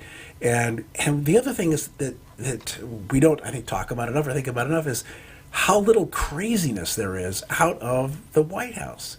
As much as Tucker Carlson and his people try to get us all excited about Hunter Biden and stuff, you've got this person in the White House, this president in the White House, who is a calm, perhaps too calm, but some cerebral man who has competent people surrounding him and isn't always tweeting out at his enemies every day, and is somewhat predictable in what he's going to do, and how important that is to all of us, really, to have a society that is built that way. Yeah, because the alternative is, I want to read you one paragraph. I'm not going to tell you where it's from yet, and see if just get your reaction to this. Ready? Words change their ordinary meaning and take that which was now given them. Reckless audacity came to be considered the courage of a loyal ally. Prudent hesitation was seen as specious cowardice. Moderation was held to be a cloak for unmanliness. Ability to see all sides of a question was inaptness to act on any. Frantic violence became the attribute of manliness. Cautious plotting, a justifiable means of self-defense. Does that sound like anything? It sounds like it could come from any number of points in history. I don't know, Weimar Germany? I don't know. Yeah, I think it describes today's Trumpist party, but it actually is Thucydides describing. Oh, my goodness. Yeah, so it's a couple thousand years old. Wow. How about that? Yeah. Well, humanity doesn't change much. Humanity doesn't change much. Well, and that's what's. I mean, I think one of the things that people talk about a lot. They talk about they said, American exceptionalism. That America is this exceptional place, and I think there's a lot about the American experiment to be proud of. There's certainly a lot to be ashamed of or to renounce. But the one thing that we are not, as human beings living on this in this country, we are not exceptional in that we are immune from the kinds of forces in history that we have seen play out over and over again when countries are taken over by tyrants, when democracies fail, when civilizations crumble. We act like there's something really special about this country that we've been able to figure that we figured it all out, and we've fine-tuned this experiment in democracy. I don't think we have, and I think we are vulnerable to demagogues like Donald Trump. Well, human nature doesn't change, but we had in place, and we still have, but hanging on by a thread, the institutions that have helped isolate and insulate us from everybody's worst instincts. That have rewarded thinking ahead, that have rewarded thinking carefully, that have rewarded trying to consider the public interest and maintaining the rule of law. Yes, but what we're seeing is that when you have someone who is determined to, that there are yes, there's a structure in place, but it is also held together by certain norms, right? And we have seen, particularly the Republican Party, shatter those norms. I mean, just for a little example, the way Supreme Court justices are nominated after the death of a justice, how we replace that justice. The Republican Party shattered norms in doing that, in packing the U.S. Supreme Court. That's just one of the many little examples. You have Donald Trump and his abuse of executive authority, executive privilege, and these are things that norms have held our country in place, but they have not held back. They seem having a difficult time in holding back human nature, and that's what I worry about. Yeah, you should worry. That human nature is, and you're seeing like all these people, all these Trump supporters. Many of them, I think, are animated by a dislike of the Edwin Eisendraths and the Eric Zorns of the world, these urban liberal Democrat types, and they don't really care that Trump's policies don't help them in their need for medical care, don't help them get jobs. It helps them own the libs. And so you get this very, very strong tribal instinct in our culture, and that's something that this fine high experiment in democracy and a democratic republic has not bred out of us, and that we are still vulnerable. We are as vulnerable, and the founders recognized the dangers of demagogues, and they tried to create structures against it. But at the end of the day, we really have to rely on certain adherence to norms and following the rules. And when a president decides he's going to break the rules, we have to be able to hold him to account. Look at what Donald Trump did twice, and he was impeached for it twice. And and so the structure is in place to get someone like that out of office, but the Republican Party refused to do so. They refused to recognize both of the things that he did, the dealings with Ukraine and his failure, his leadership, I believe, of the January 6th insurrection. The insurrection. Yep. Those were both flagrantly impeachable offenses. They were both grotesque violations of his oath, and the fact that our structure, as it was set up to purge us of these kinds of people, but it failed because the Republican Party, the Republican legislators, did not adhere to the norms, and the norms keeping us in place, and those norms are seem like they're kind of gone. That we are so tribal right now. And here one thing that people have been talking about. Well, there's never going to be a federal abortion ban because you're not going to get 60 votes in the Senate to create a federal abortion ban. I would guarantee you that when the Republicans take power again in the Senate, Mitch McConnell or his successor will have no qualms whatsoever about getting rid of the filibuster if they can. Now that the filibuster dam is starting to leak, they'll say, well, you know what? We will either make a carve out for health procedures, health policy, or we'll just get rid of the filibuster altogether, and we're going to pass a federal abortion ban. And I could easily see them doing it because the norms are gone. And so you've got these people like Joe Manchin, who's so worried about, what'll happen if the Republicans take power and there's no filibuster. What makes him think for a second that the Republicans are going to hang on to the filibuster when it doesn't suit their needs anymore? They certainly didn't with Supreme Court nominations. Yeah, you're sadly right about the lack of norms. I also think Citizens United bears something to bear in this because the protection that was built in was, of course, the legislature. It was the Article 1, and the legislature's failed to do its job. I don't think they did, of course, believe in a demagogic, tyrannical president, but they never thought they would have a lapdog, lie down, fold on democracy legislature. That was unimaginable to them. Right. Yep. And we have it, and that's why I say to people talk about American exceptionalism. Yep. We have a good structure of government, but it's not built to withstand a Donald Trump. A sustained effort by Donald Trump. We fought him off once. The system fought him off once. Yep. But he has. Right now, every day that goes by, I really believe that democracy is being undermined at the local level, and that's where a lot of the action takes place. What if you didn't have Rafflesberger? Is that how you say his name? The guy in Georgia. Georgia. What if you had a more invertebrate Republican? Well, we're going to find out in a couple years. Right, Eric. The time goes by very fast when I'm with you, but it's time to go. I hope we can do this again. Absolutely, yeah, sure. These cold winter Saturday afternoons, I'll be around. Yep. All right, good to talk. Take care. Thanks, Ed. Talk to you. Thanks. Bye. All right, we have a brief break, and then I have a really interesting guest for you in a moment.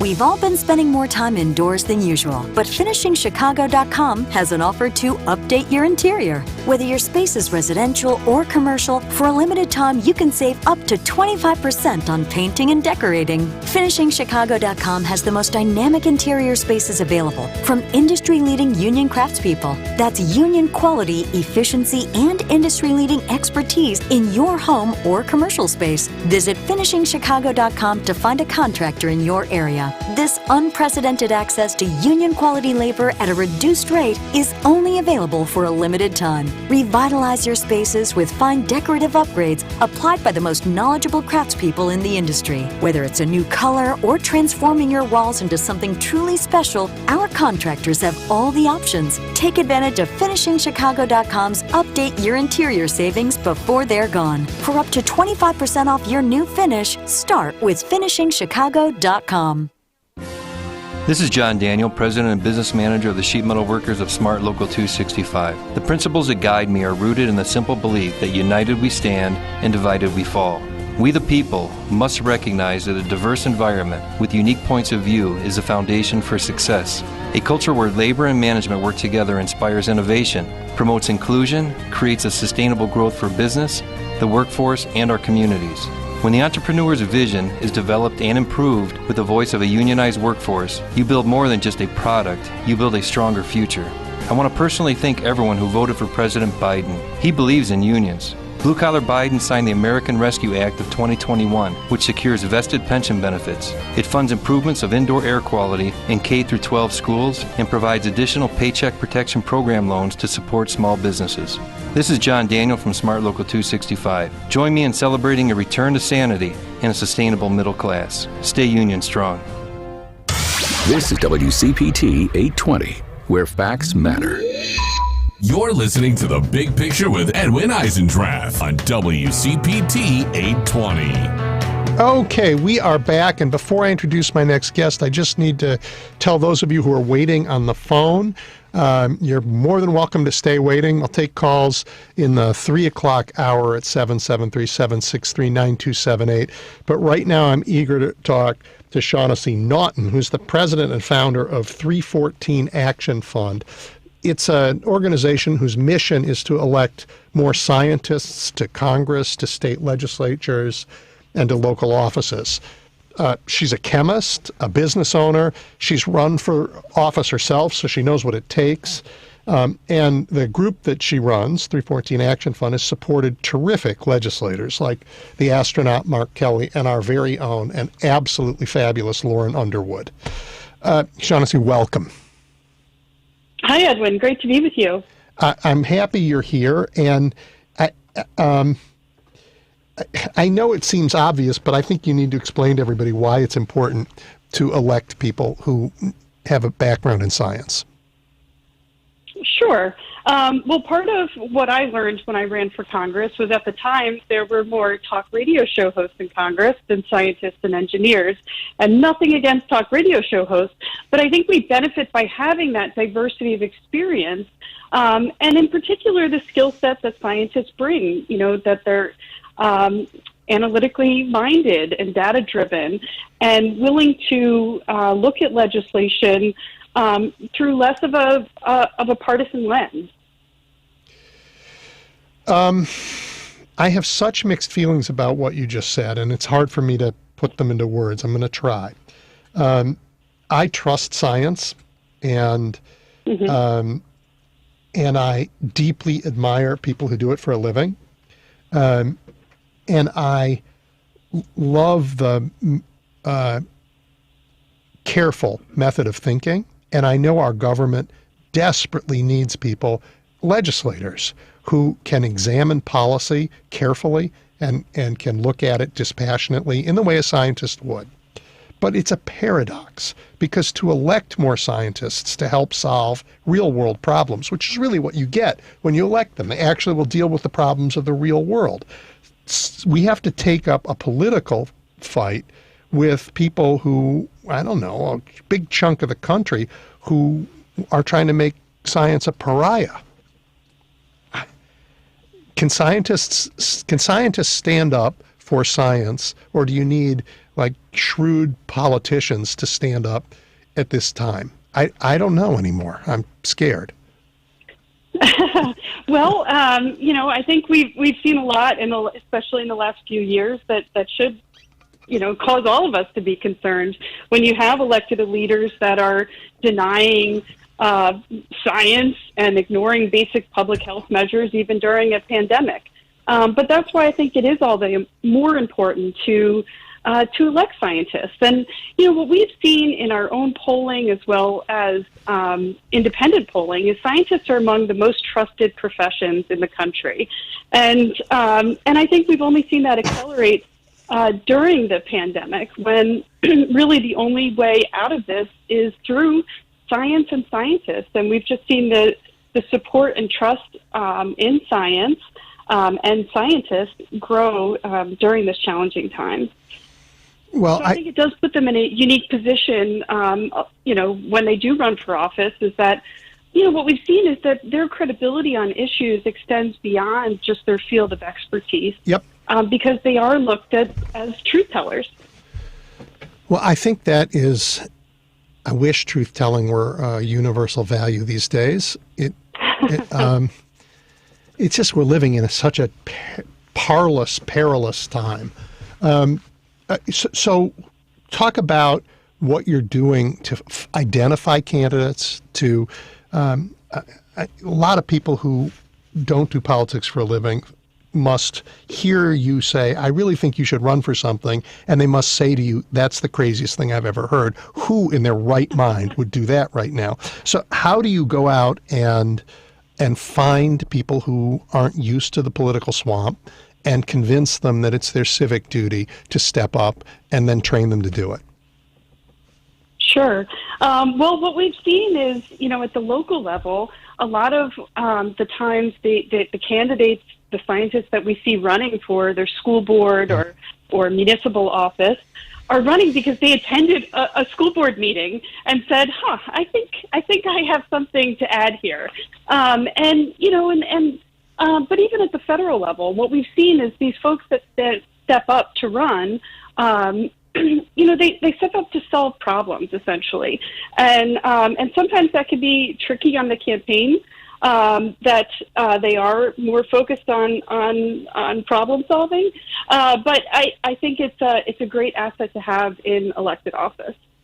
Well, I mean, I think of Lauren Underwood, who you supported as a congressman from the Chicago area, who is very policy focused, very hardworking, very smart about how to get things done, and has had, even though this is just the beginning of her second term, has had very important pieces of legislation now passed that'll make the country better.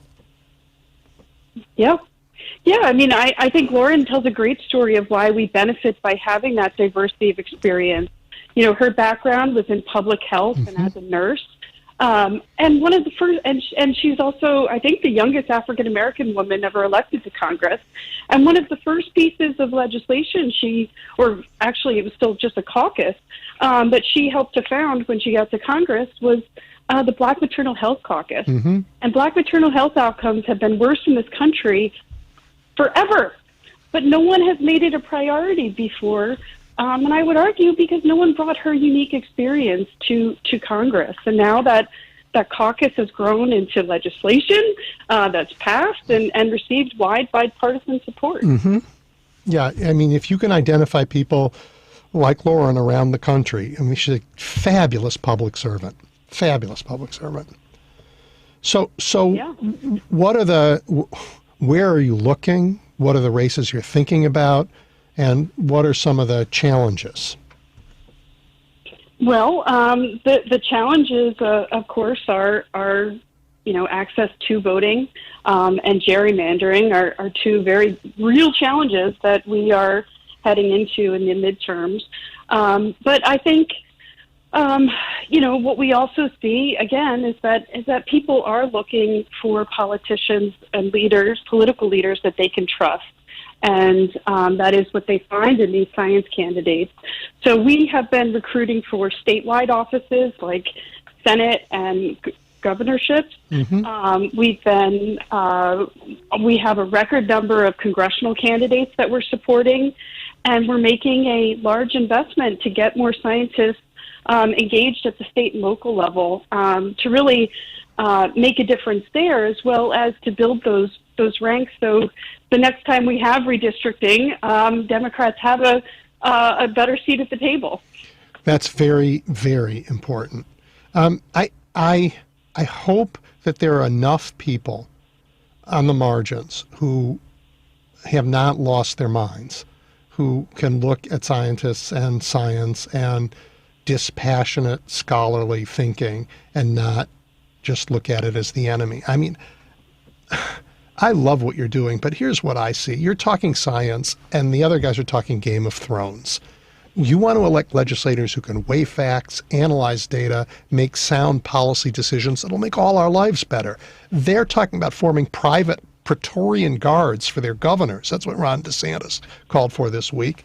And the Texas Rep. Ronnie Johnson, who was the former White House physician, a doctor, he's a member of the Crazyverse. And this week, he, instead of, talking about what we're doing with Omicron, he called it the midterm election variant, saying it's a fake that Democrats are putting up so that they can change, so we can have mail-in ballots. And he's a doctor. So help me. Well, by no means do we think every doctor should run for office, and he is case in point of someone who really should not be serving in office when he has such a detachment from reality and truth.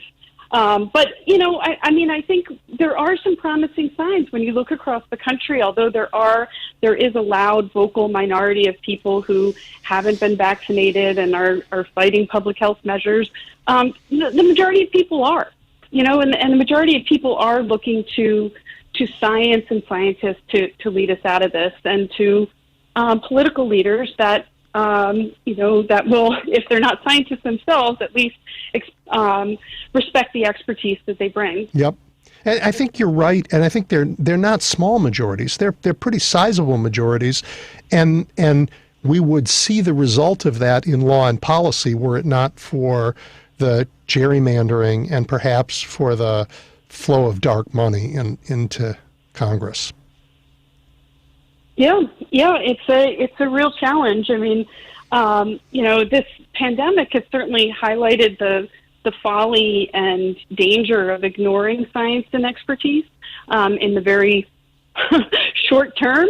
But there are other problems, whether it's climate change or cybersecurity, that really having people that are grounded in facts and data and looking at the science is incredibly important, and making sure that we don't accept from our political leaders people who deny reality.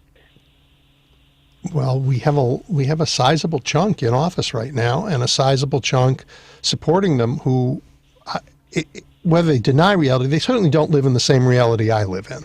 That's for sure. I'm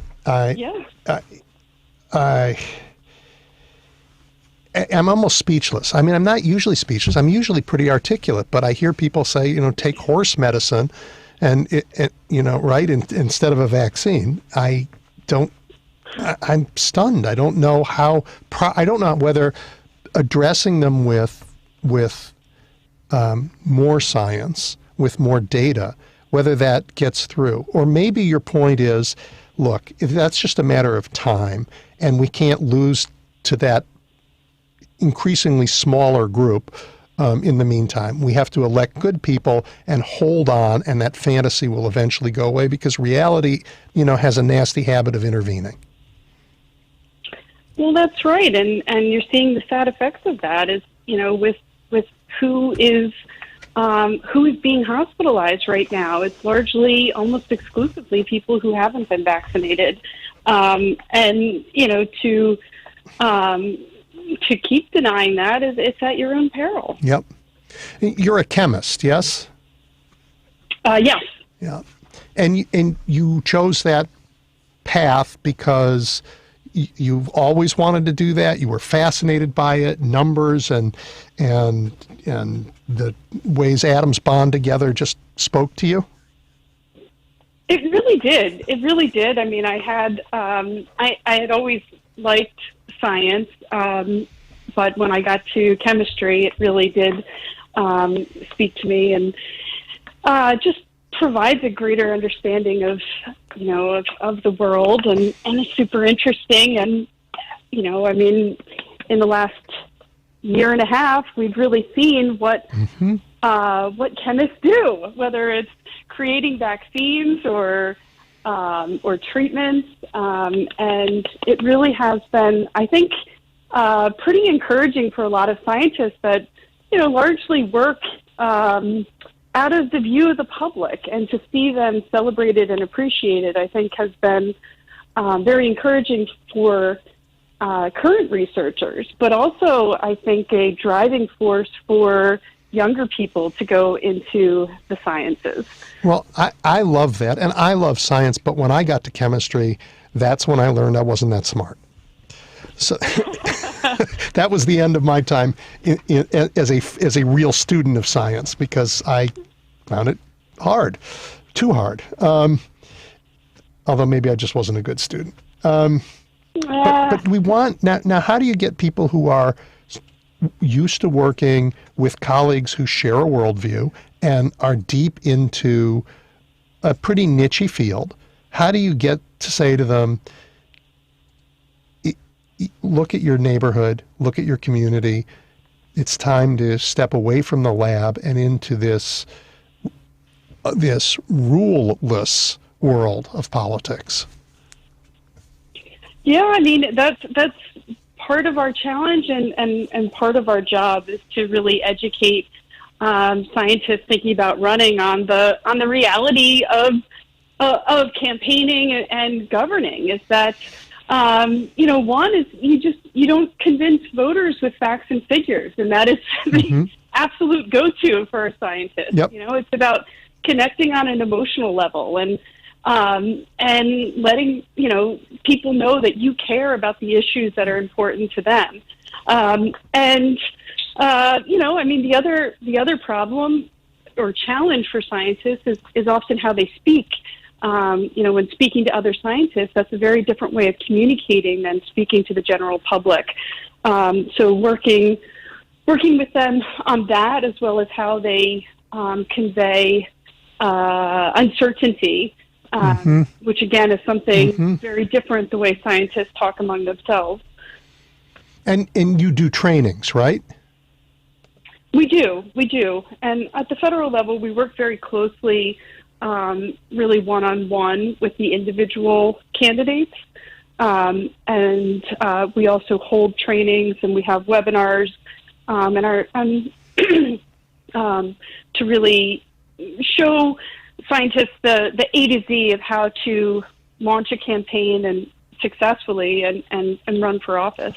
So if I have a listener today whose day job, not today, it's not Saturday, but Monday through Friday, is at Abbott Labs, and they're doing, pretty terrific work, but they have seen the crazy stuff that goes on in school board fights in their neighborhood, and they are interested in standing firm for the world of reality and want to get into this political fray. Where do they go? How do they find you? What steps should they take? Sure. Well, first thing, go to our website, 314action.org. We'll also be launching a digital platform later or early next year to really walk them through the steps of it. But the other thing that I really encourage scientists to do is to attend their local school board or municipal meeting. Too often those races are under the radar, and they have a tremendous impact on the individuals that their constituents. We do think it is a great way to serve your community without having to put your career on hold, without having to take a financial hit. And to really get an idea of what it's like to serve in elected office. You're making a hugely important point. I'm a former Chicago alderman years ago, and local government makes an immediate and important difference in the lives of people, for good or for ill. And it's not as abstract as the policy setting that goes on in Washington. It's enormously important, and it's a very competitive battleground right now. So scientists, if you're listening and you care about your community, go to your school board meeting. It will be eye-opening. I assure you. Yes. Eye-opening. And go to 314 Action and see how to take the next step. And not that your scientists need to hear this, but 314 you picked because? Well, 314, the first three digits of pi. That's it. Which is used throughout the sciences. Yep. All right, well, listen, it was great to talk to you. I know that we got to you late, and that's our fault. I apologize. But thank you so much for your time today, and good luck out there. Thank you, and happy holidays to you and your listeners. Thank you. Have a good day. We will be back after the break, and I'll be taking your calls at 773-763-9278.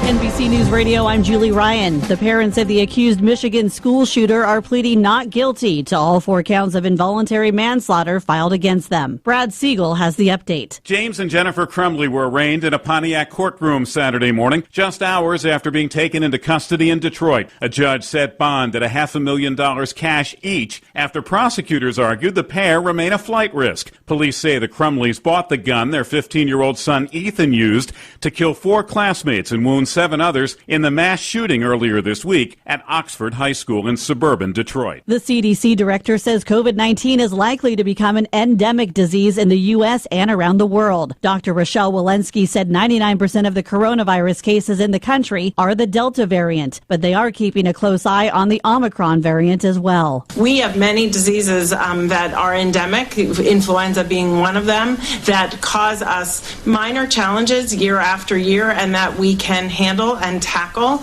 and that may very well be what happens with COVID. Walensky noted the risks with COVID are still much more extreme if a person is unvaccinated. President Biden says his national security team is crafting a series of initiatives aimed at discouraging Russia from invading Ukraine. He told reporters Friday he and his team are involved in extensive talks with allies in Europe. Secretary of State Anthony Blinken has warned Russia of severe consequences if it initiates military action against Ukraine. Iran says reports of a large explosion over the town of Natanz were actually part of a defense drill. According to state television, air defense units fired a missile to test its rapid reaction force. Earlier, several news agencies reported a large blast above the town of Natanz, which is home to several nuclear development sites. An Iranian military spokesman called it an unannounced exercise and no reason for concern. You're listening to the latest on NBC News Radio. Joan Esposito, live, local, and progressive on WCPT Willow Springs is powered by ComEd. Lower your energy bills and reduce your carbon footprint with the ComEd Energy Efficiency Program. You're listening to The Big Picture with Edwin Eisendrath on WCPT 820. Okay, we are back at 773-763-9278. And for most of this hour, I'm going to be taking your calls. So while you're calling in, and I'm going to give you that number again, 773-763-9278, I just want to say a couple things, set the table. We have such an important election coming up. In Texas, they had a power grid failure last winter when it got cold. Really dangerous. Lots of people were without power for a very long time. It affected hospitals and everybody else. And that was because the legislators in Texas, the government in Texas doesn't regulate its energy industry sufficient to make them take the steps that they would need to in case of cold, right? They just believe in their heart that the markets will do everything and that an unregulated utility will take care of its consumers. Democrats and many others think they're still wrong, and they're worried that Texas will go through a similar problem again this winter. Democrats are betting on it, and I'm not sure that's a safe bet, but here's to a hard frost, but I still hope they're okay. The GOP, meanwhile, is building a welfare state for the unvaxxed in Florida, in Iowa, in Tennessee, in Kansas.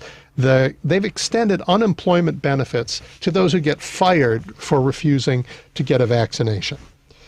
These are the same people, remember, who were furious that unemployment benefits were extended in the height of the pandemic because they said it was responsible for a labor shortage. It's just keeping good people from wanting to go to work. And here they are saying, you know what? If your employer says you need to be vaxxed to work with others, that we want to keep the people in our workforce safe, and you get fired for that, we're going to put you on state welfare. So I don't know. It makes every argument they've ever made about public welfare a lie, but it's also a terrible idea.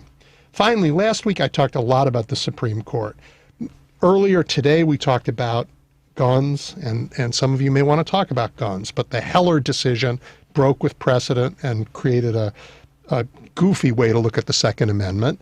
Last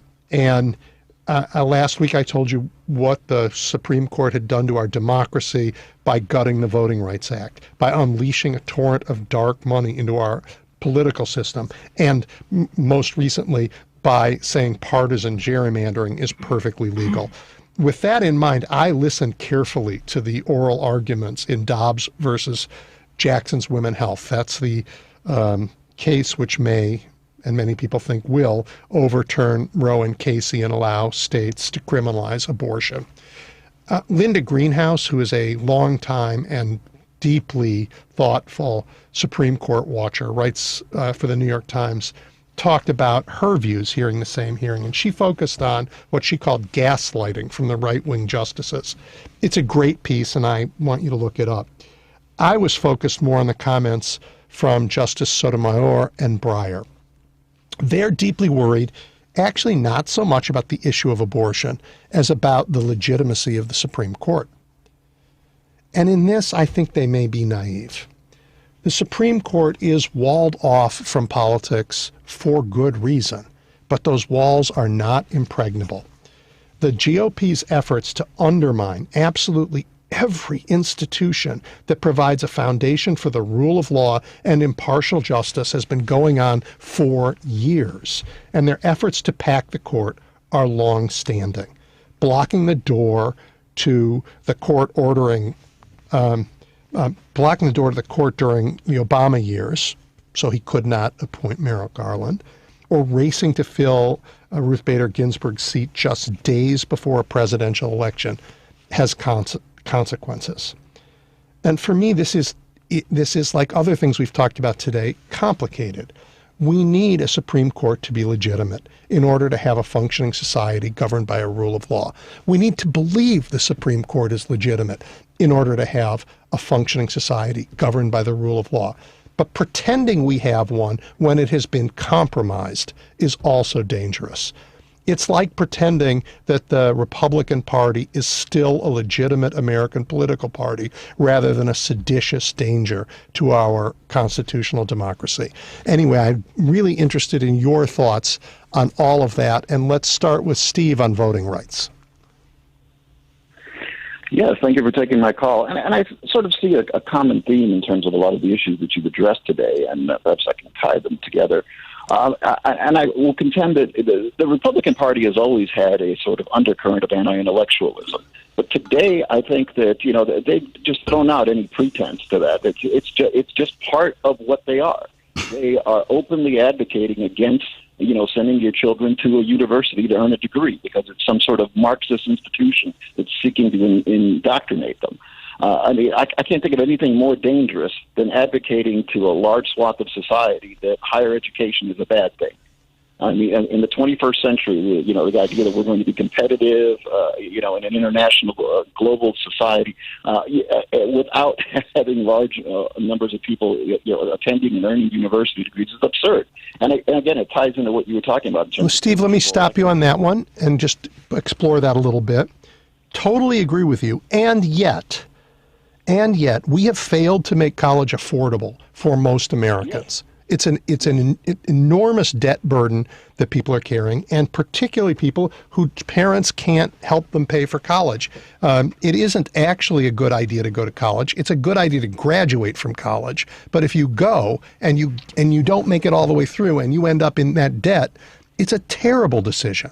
So I have a lot of sympathy with Americans who are saying, you know what, there ought to be a way to have a good life in this country without going to college and putting myself in that kind of debt for the rest of my life. And you make some great points there because, and I will say that Republicans have managed to, and conservatives have managed to propagandize this because the average student loan debt is about the cost of a new sedan.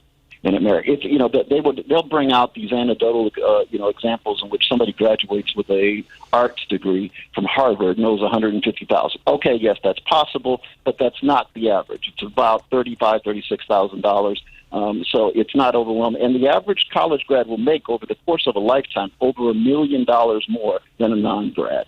So even though, yes, it's a burdensome debt, if you get the degree, it's still the case that the benefits far outweigh the downside. So, I mean, they never tell you that. They just talk about how burdensome it is and how useless some of these degrees are, and you'll end up as a barista, rather than as an engineer. But, again, they're spinning this sort of thing. And I think it goes to the other, a couple of other issues that you were dealing with in terms of, getting people like scientists, into elected office.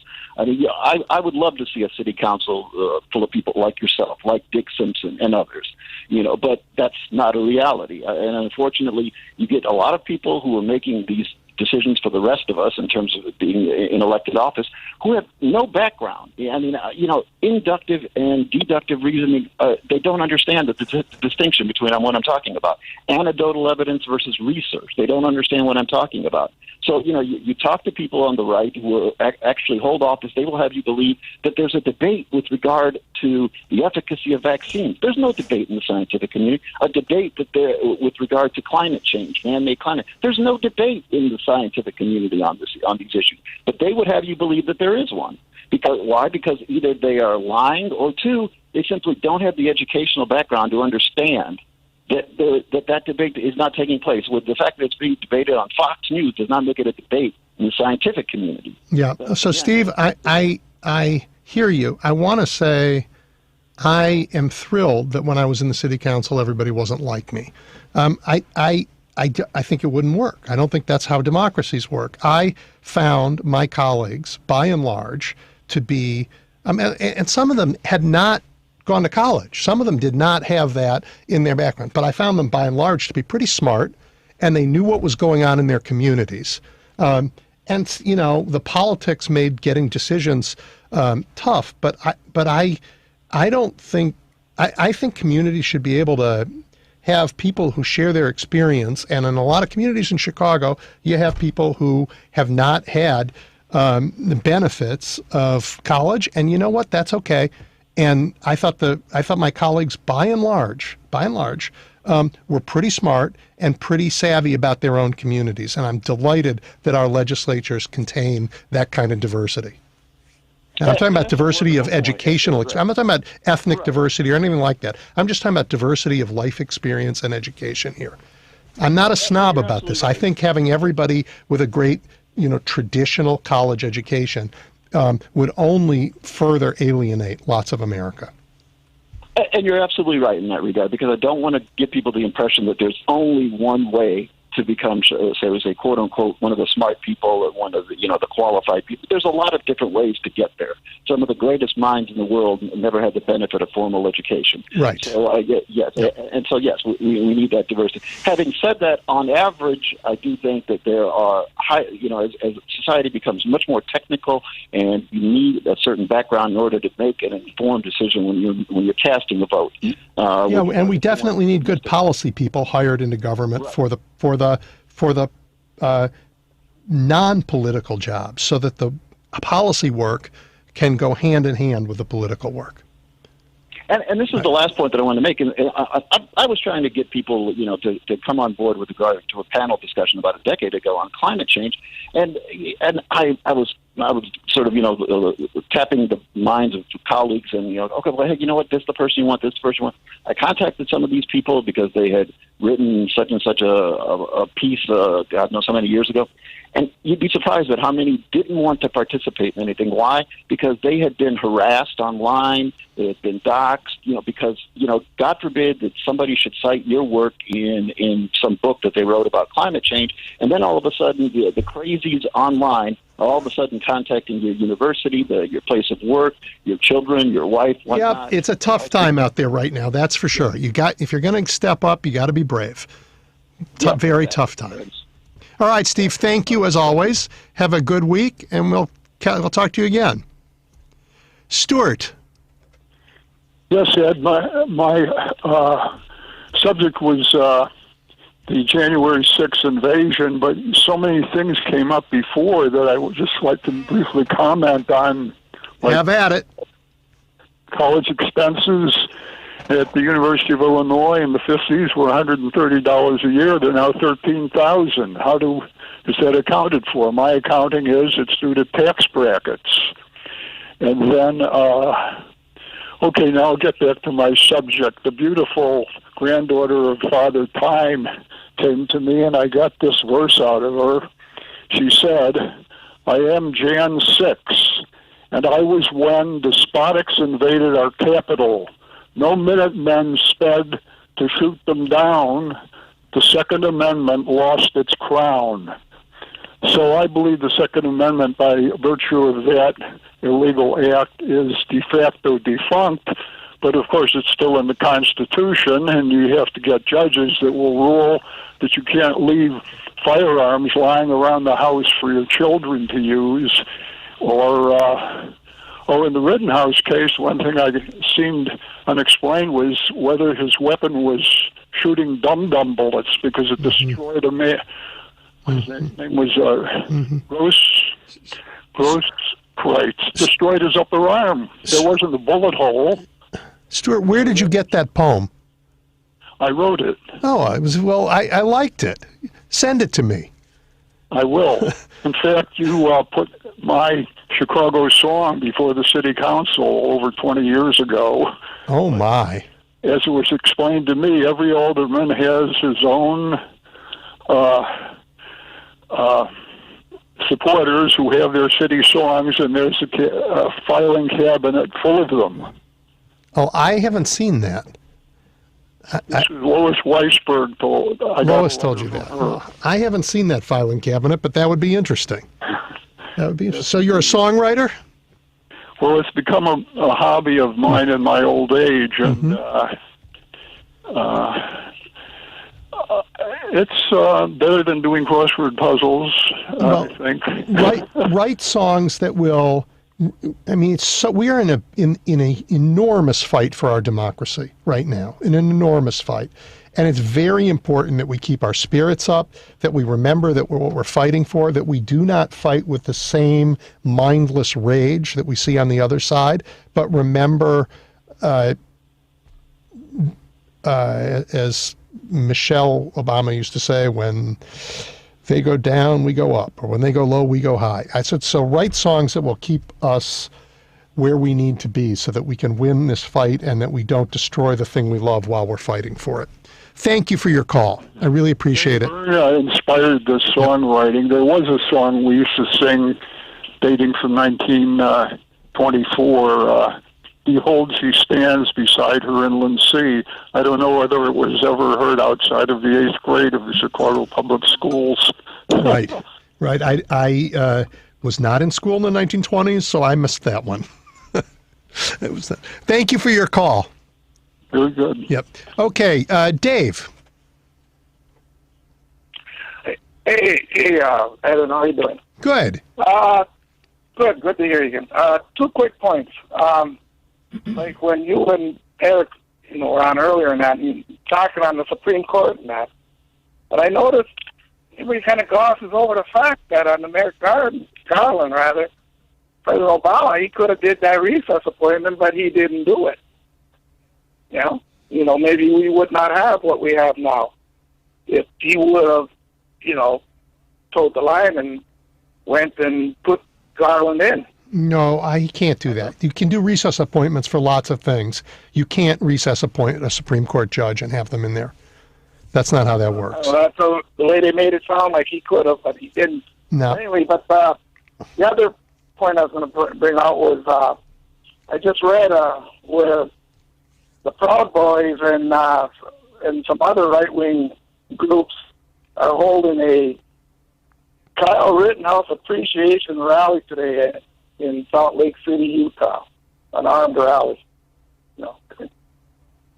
And what do you make of that? I think it's like, what do you think people running around with guns? I mean, we already seen what happened when that kid went to break up one rally up in Kenosha. He says he wants to get rid of that, destroy that AR-15, and trying to say that he was set up by his lawyer with that picture of him in the bar with these Proud Boys and that. But apparently they're okay with it, Yeah, we have a. You should be carrying guns. You should not be carrying guns in the open. We're not in the 1850s or whatever in the Wild West. We have a language problem. We have what happens in revolutions to people. In our country, the words have lost their plain meaning. So for a large chunk of America, the words guns means freedom. That's just the plain meaning of the word for a big chunk of America. And the trouble was that, like the Al Harper about the Second Amendment and all of that, that was for flintlocks and stuff, not like Glocks and all these other type of weapons. And like I pointed out on another show, good law-abiding hunters and stuff like that, they don't get all worked up about, being told that they could only have like a 4-round clip and one in the tube when they're out hunting, so they can give the game a chance and not 75 and 100 round, clips or drum clips and stuff like that. That ain't right. Nope, it was for the purpose of a well-regulated militia, not an unregulated vigilante culture. Hey, Exactly. listen, thank you for your call. Quit off so you get to the other ones. Good to hear you again, Edwin. I appreciate your listening, and thank you for calling. We're going to take a break in a minute, but when we come back, 773-763-9278. Hey, I'm Tom, host of the Consumer Guide Car Stuff podcast. Join us Sundays at 1 p.m. as the editors of Consumer Guide Automotive look at what matters most to people who own, love, or simply have to live with automobiles. Listen in for the latest news, great guests, expert analysis, and occasionally irreverent takes on what's happening in the auto world. We'll try and entertain you and maybe even save you a little money. That's the Consumer Guide Car Stuff podcast, Sundays at 1 p.m. right here on WCPT AM 820. This is John Daniel, President and Business Manager of the Sheet Metal Workers of Smart Local 265. The principles that guide me are rooted in the simple belief that united we stand and divided we fall. We the people must recognize that a diverse environment with unique points of view is the foundation for success. A culture where labor and management work together inspires innovation, promotes inclusion, creates a sustainable growth for business, the workforce, and our communities. When the entrepreneur's vision is developed and improved with the voice of a unionized workforce, you build more than just a product, you build a stronger future. I want to personally thank everyone who voted for President Biden. He believes in unions. Blue Collar Biden signed the American Rescue Act of 2021, which secures vested pension benefits. It funds improvements of indoor air quality in K-12 schools and provides additional Paycheck Protection Program loans to support small businesses. This is John Daniel from Smart Local 265. Join me in celebrating a return to sanity and a sustainable middle class. Stay union strong. Hey, yeah, how's it going? Word of mouth has Dante's dental clinic thriving. 17 new patients? Nice. Is this next month's calendar? But he needs another dentist to give his schedule a good cleaning. This is this week? You're kidding. Oh, you're not. Indeed can help him hire great people fast. I need Indeed. Indeed you do. Instant Match instantly connects you with quality candidates whose resumes on Indeed match your sponsored job description. Visit Indeed.com/credit and get $75 towards your first sponsored job. Terms and conditions apply. This is Gary Menzel from Roofers and Waterproofers Local 11. If you're looking to have a new roof installed this year, let Local 11 Residential Roofers Union send out Filato Construction, serving Plainfield, Joliet, Crest Hill, and the south suburbs. Filato Construction employs skilled and trained OSHA 10-hour certified workers who will work safely while on your roof. Local 11 residential roofers earn a living wage and receive family health care and a retirement pension for their hard work. When you hire Filato Construction, you get competitive pricing, professional union installers, and the peace of mind knowing the job was done right. So if you're a homeowner or a part of a homeowners association and you're tired of a leaky roof or tired of the neighborhood roofer who just can't seem to get it done right, give Filato Construction a call at 815-740-5461. Filato Construction also installs solar roofing with a certified Local 134 electrician. Learn more about residential roofing at rooferslocal11.org. This is WCPT 820, where facts matter. You're listening to The Big Picture with Edwin Eisendrath on WCPT 820. All right, we are back at 773-763-9278. I'm taking your calls. Before I take the next one, though, I want to just say something to my friends in Wisconsin. You know, as a result, partly of another unconscionable Supreme Court decision, Rucho et al. Versus Common Cause, they said partisan gerrymandering was legal, and the dissent is beautiful, and you should read it. But partly because of that, the Wisconsin Supreme Court ruled last week that it's not going to do anything or just very minimal things to the ridiculous map, legislative map, that a hyper-partisan GOP state legislature put in place. That they literally moved more than a third of Wisconsin's voters, a third, into new districts just to lock in GOP rule. This isn't how democracies are supposed to work. This is, remember, in democracies, voters pick their leaders. Leaders don't pick their voters. And that's what's going on here, and it's going on in Wisconsin to grave lengths in Wisconsin. So I urge any one of you who's listening in Wisconsin, reach out to the Wisconsin Democratic Party, reach out to Ben Wickler, reach out to join, oh my gosh, Governor Evers, who's standing in the way and vetoing the most crazy legislation coming out of the legislature in that state. Wisconsin is ground zero. We really need you to get working there. Okay. I will take some more calls at 773-763-9278. And Steve, you are on the air. Yes. Hi, Ed. First, I'd like to say congrats to WCPT Radio. I've been listening well over 10 years, maybe 12 years.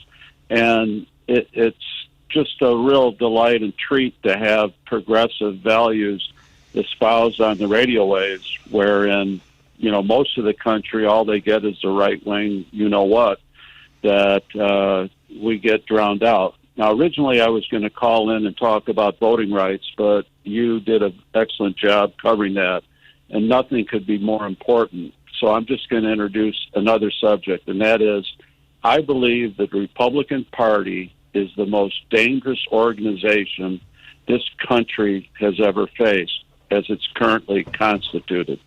And if we aren't careful, we will become a Turkey, a Hungary, the Philippines, etc., that all in our lifetime, in short lifetimes, little ways back, fell into the rise of fascism.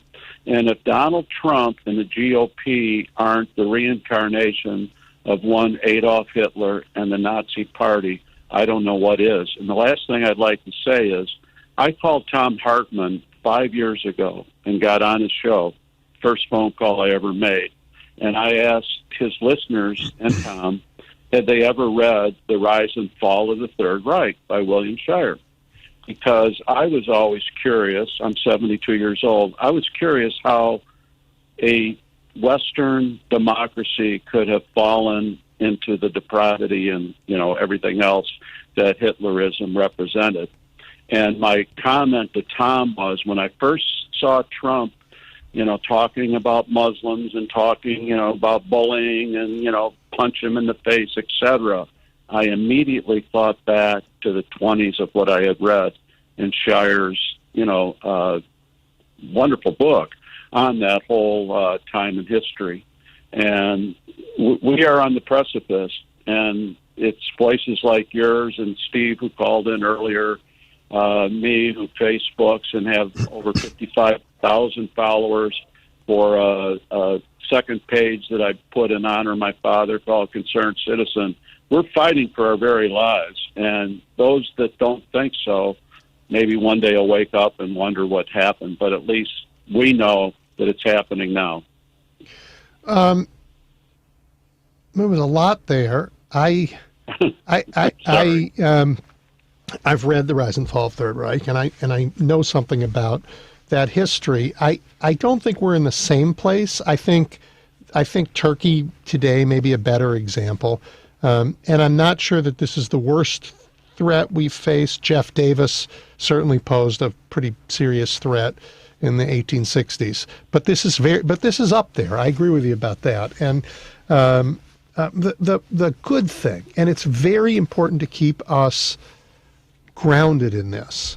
Most Americans believe in democracy. Most Americans want you to get vaccinated. Most Americans are supportive of common sense gun laws, right? We have a structural problem in our democracy that is standing in the way of these things happening. And we are at risk because of just unconscionable decisions by the Supreme Court, and I want to not blame them alone, because the legislators in Congress in particular have been cowardly over the last 20 years. They have not done their job, and so they've left everything to the court, and the court is crumbling under that weight. So partisan gerrymandering is a thing, and partisan gerrymandering means that some people's votes counts a whole lot more than other people's votes. That's what that does. And in Wisconsin, it means that the votes of Democrats count for far less than the votes of their Republican neighbors. It's unconscionable, it's anti-democratic, and I don't mean Democratic Party. I mean, it's anti-democracy, and we have to fight it. So if you have 50,000 people reading your Facebook page, be as active as you can be. Wisconsin is enormously important right now. So is Michigan. We have to focus on states where I mean, this is, I don't want us to lose our mind like the right, but I want us to properly understand the threat and to go fight it as hard as we can. And we have to build pardon me, Donald Trump, we have to build a wall in Michigan and Wisconsin and stop and Pennsylvania and stop them. And Ed, one last thing, just because I did invoke it, and I wasn't trying to give a commercial, but my progressive father, who was 98 years old, died in my arms 4 years ago. 8 days later, I started the second page called Concerned Citizen, 2 words. And I didn't know what the hell I was doing, given, I'm older and didn't know computers, et cetera. But in any event, I've been posting every day since that time, 8 days later, July 10th, 2017. And I'm in there. I'm 100% doing what I can. And I have a readership from all over the country and even overseas. And it isn't anything I've done. That's, a credit to social media. But there are liberal voices, there are progressive people, and it really is what keeps my juices flowing. And listening to people like yourself, I'm new to your show, but keep up the good work. I have in the past met Stephanie Miller at Politicon. I've met Rick Unger and John Fugelsang at the same time. I've met Hartman when he was here at the Kane County Democratic Convention. Norman Goldman was in town. I've talked with him. All of this is an outgrowth of WCPT. So I thank you again, and I thank the station. I will pass that on. Thank you for calling. You're more than welcome. Thank you. You bet. Okay, let's turn to George. George, welcome. Thank you. Since I'm not a lawyer or a legal scholar, this may be a little disjointed, but based on what I've heard and read over the years, and I believe what I've heard on the Tom Hartman show at some point, technically a president can make a recess appointment to the Supreme Court, but that appointment only lasts until the Senate reconvenes for business after the recess, which means the appointment would of necessity be very short. And those who run the Senate, and I think this is both parties being guilty of this transgression, have developed a technique where they technically never go out of session. They keep generally a junior or the most junior member of the majority party in Washington to call the Senate to order early in the week and at the end of the week, and no business is transacted, but the Senate is still technically in session, and according to the Constitution, the Senate gets to set its own rules. So it makes recess appointments, for the most part, moot. Well, right. And we'd have to ask a constitutional scholar, but I recall when President Obama was in office, the Supreme Court limited his ability to make recess appointments. And there it wasn't to the Supreme Court. It was, I think, to the National Labor Relations Board. But they actually put limits on what you could do with recess appointments. But even if you could do it, it would further damage the credibility of the court. It would further make the court seem like it's just another arm of politics. And a functional democracy, a society that operates on the rule of law, needs to have a Supreme Court where people agree on its legitimacy. So a recess appointment would be yet further damage to an already leaky ship, which is our Supreme Court. So I wouldn't want to do it, even if we could do it. But I do think we need serious reforms in Article 2 so that the legislature does its job.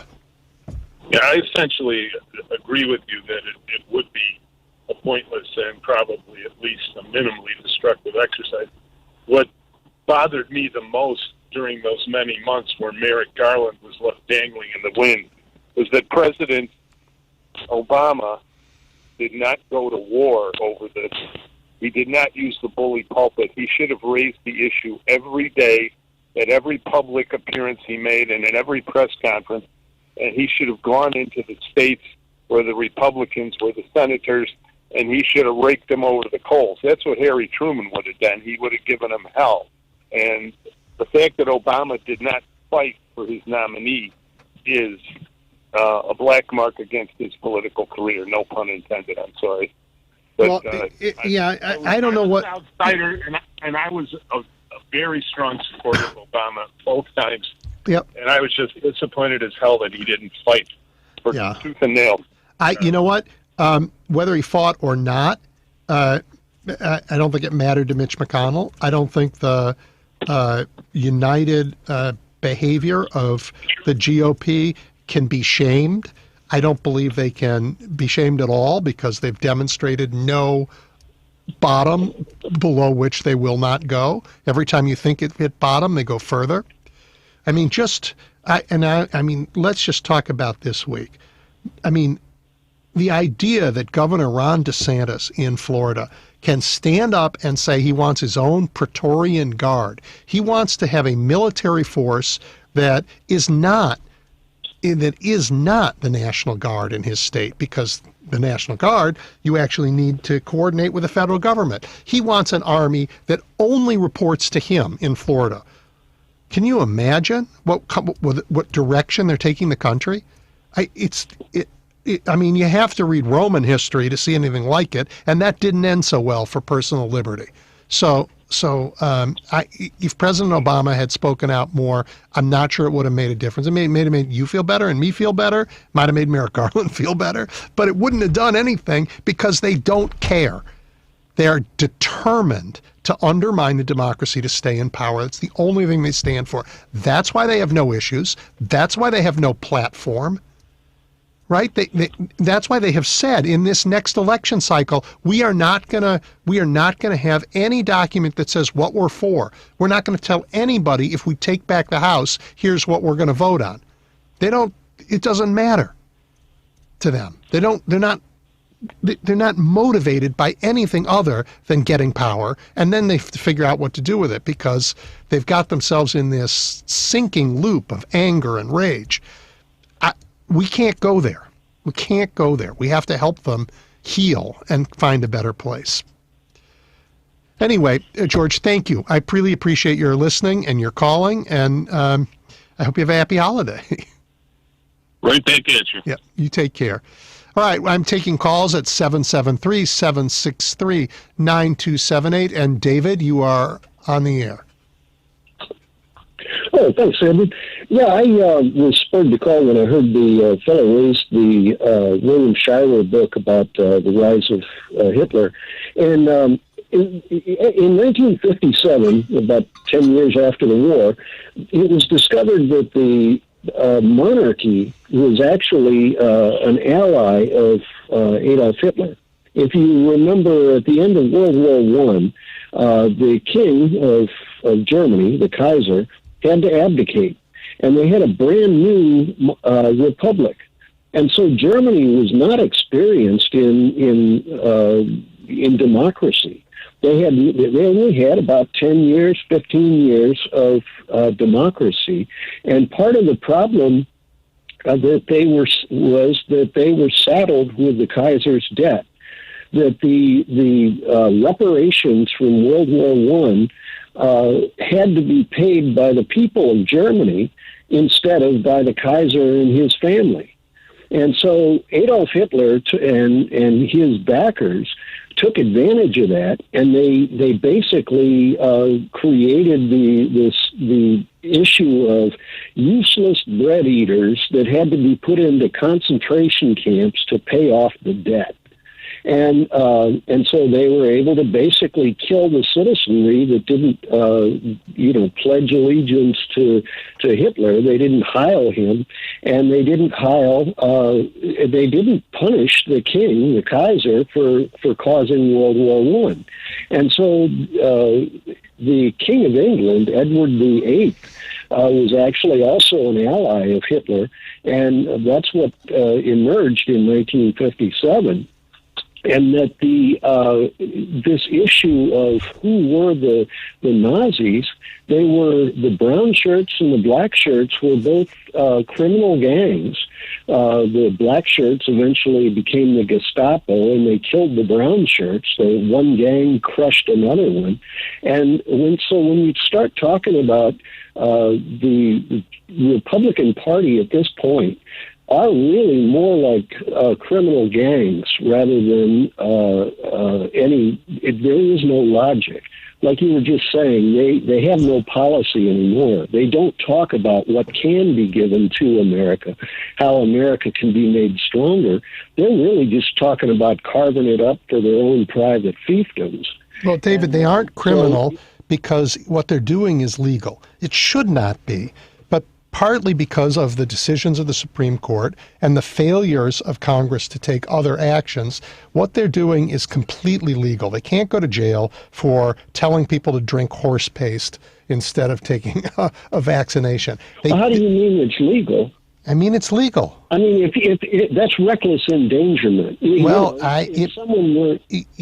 you know what? It turns out that free speech is our most protected right, and they can say almost anything in America legally. And I kind of love that about our country, but it can be dangerous, and we have to counteract it with our own truth-telling, and we have to rise above the constant parade of propaganda. Well, I don't know if you listen to hate radio as much as I've been subjected to, but Texas is actually openly talking about secession. I did hear some of that. I did. And they can talk about it. It won't happen. And you know what? They tried it once before. It didn't work out so well for them. I don't think they're going to try it again. It won't work out well for them if they try it this time. But what they're saying is worth hearing, because what they're really saying is we will change every rule. We will destroy every norm of democracy to stay in power. And if we're not in power, we would threaten to leave. It happened before, and they left. Of course, they were forced back in a bloody, awful, terrible civil war, and we cannot have that happen again. And I do not believe that the people of Texas want anything like that. I don't believe that... the people of Texas, the people of Texas wouldn't tolerate it, but one of the things that I do when I call Texas stations is ask if they got their money back from the big electrical collapse, because they didn't. It was an end-run repeat. And it's going to happen again.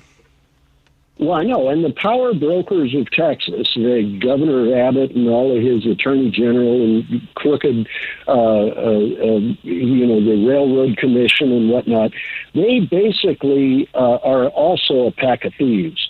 And they're treating Texas, unfortunately, Texas is a huge state. Isn't it the second largest state in America? Texas is a great state, and they deserve better government.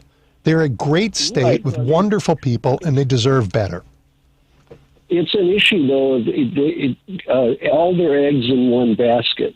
They have no conflict of interest laws.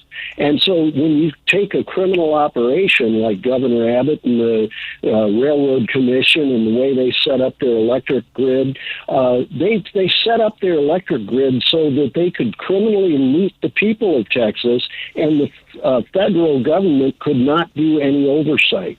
They specifically set it up so that Louisiana couldn't sell them electricity, Oklahoma couldn't sell them electricity, and they wouldn't have interstate commerce. And by doing that, they could set it up so that they could just loot the state with abandon. No, that's true. But in fairness, and we have to really understand this fairly in order to deal with it, that they also pay lower rates than we do here in Illinois. And they do that for a lot of reasons. Taxes either. That's right. Taxes. That's right. Yeah, so they're basically a pack of welfare mooches that depend upon the rest of the nation to pay their costs for highways and everything else. And so the state of Texas has turned into a criminal operation. And I'm saying the government of Texas has turned into a criminal operation. And when you're describing DeSantis trying to create his own private army, yeah, that's terrible. They're trying to do the same thing there. All right, David, I got to take a break, but thank you for calling, and keep listening. Okay. Hang in there. Yeah, right. Keep in mind, just criminal is the issue. It's not political. Yep. All right, I hear you. We're going to be back in just a minute at 773-763-9278.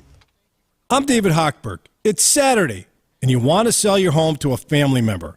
You've heard about giving a gift of equity to those purchasing your home for the down payment and closing cost, but you're just not sure how it works, which is why you need to call Team Hochberg, your trusted local lender. Team Hochberg has helped thousands of listeners use the gift of equity to purchase a home, but we can't help if you don't call 855-563-2843 or visit 56david.com. Homeside Financial Legal Housing Lender, NMLS 1124061. We're planning a trip to Spain later this year. But our Spanish is pretty bad. When you learn a language, you want to actually use it. Babbel is designed with that goal in mind. Babbel's conversation-based method teaches you real-life words and phrases. And with Babbel's interactive, bite-sized lessons, you'll remember what you learned. ¿Cómo te llamas? ¿Cómo te llamas? ¿De dónde eres? ¿De dónde eres? No matter your learning style or experience level, Babbel has lessons designed for you that will get you speaking quickly and confidently. I tried learning Spanish before, but I couldn't stick with it until I found Babbel. There's no easier way to learn another language. Ahora hablamos español. He just said, now we speak Spanish. I can't wait to use our new language skills on our upcoming adventures. Babbel, language for life. Celebrating 10 million subscriptions sold. Now try Babbel for free at Babbel.com. Just go to Babbel.com and start learning a new language today. That's Babbel.com. Babbel.com. We've all been spending more time indoors than usual, but FinishingChicago.com has an offer to update your interior. Whether your space is residential or commercial, for a limited time you can save up to 25% on painting and decorating. FinishingChicago.com has the most dynamic interior spaces available from industry-leading union craftspeople. That's union quality, efficiency, and industry-leading expertise in your home or commercial space. Visit FinishingChicago.com to find a contractor in your area. This unprecedented access to union quality labor at a reduced rate is only available for a limited time. Revitalize your spaces with fine decorative upgrades applied by the most knowledgeable craftspeople in the industry. Whether it's a new color or transforming your walls into something truly special, our contractors have all the options. Take advantage of FinishingChicago.com's Update Your Interior savings before they're gone. For up to 25% off your new finish, start with FinishingChicago.com. This is WCPT 820, where facts matter. You're looking at the big picture with Edwin Eisendrath on WCPT 820. Okay, we have time for a few more calls before I give you the good news at the end. I'm at 773-763-9278, and it looks like my friend Roosevelt is calling. Double E, can you hear me? Loud and clear. Hey, Merry Christmas to you and your family. Hope you have a fantastic Turkey Day. And thank you very much. Same to you. Even though you were waiting in the airport and all that 11 hours a month, that should be criminal. No, you know what? It was mechanical failures, and I'm perfectly happy to wait on the ground rather than get in a plane that people shouldn't be on. Hey, what did you think of the news this week that they found out that Trump had COVID, knowingly had COVID prior to going on the air with Joe Biden on September 26th, I believe. They found out that he already had COVID, and a few days later he wound up in a hospital. That, you were talking about how legally they do stuff legally. That was also legally because nobody paid the price. Now, I understand that when they had the party for Coney Barrett, or whatever you want to call her, the Supreme Court judge, people were also caught COVID. And do you remember, Louis, when our illustrious and great Attorney General Barr disappeared for about 3 weeks? I distinctly remember that. Yep. And we didn't know where he was or what. And it was never found out where he was. Nobody got a hold of him. So he became a super spreader. What did you think about that? I mean, look, there's no new revelation about Donald Trump's presidency that can shock me. There is no standard of decent behavior that Americans believe in that he wouldn't violate. That he took the chance of infecting his opponent in a race is not surprising. It's, on the contrary, in character. And the prudence of Joe Biden to keep his distance from the man and to negotiate that they would be as far as they were on the set shows that he knew with whom he was dealing. Right? He wouldn't have put it past him.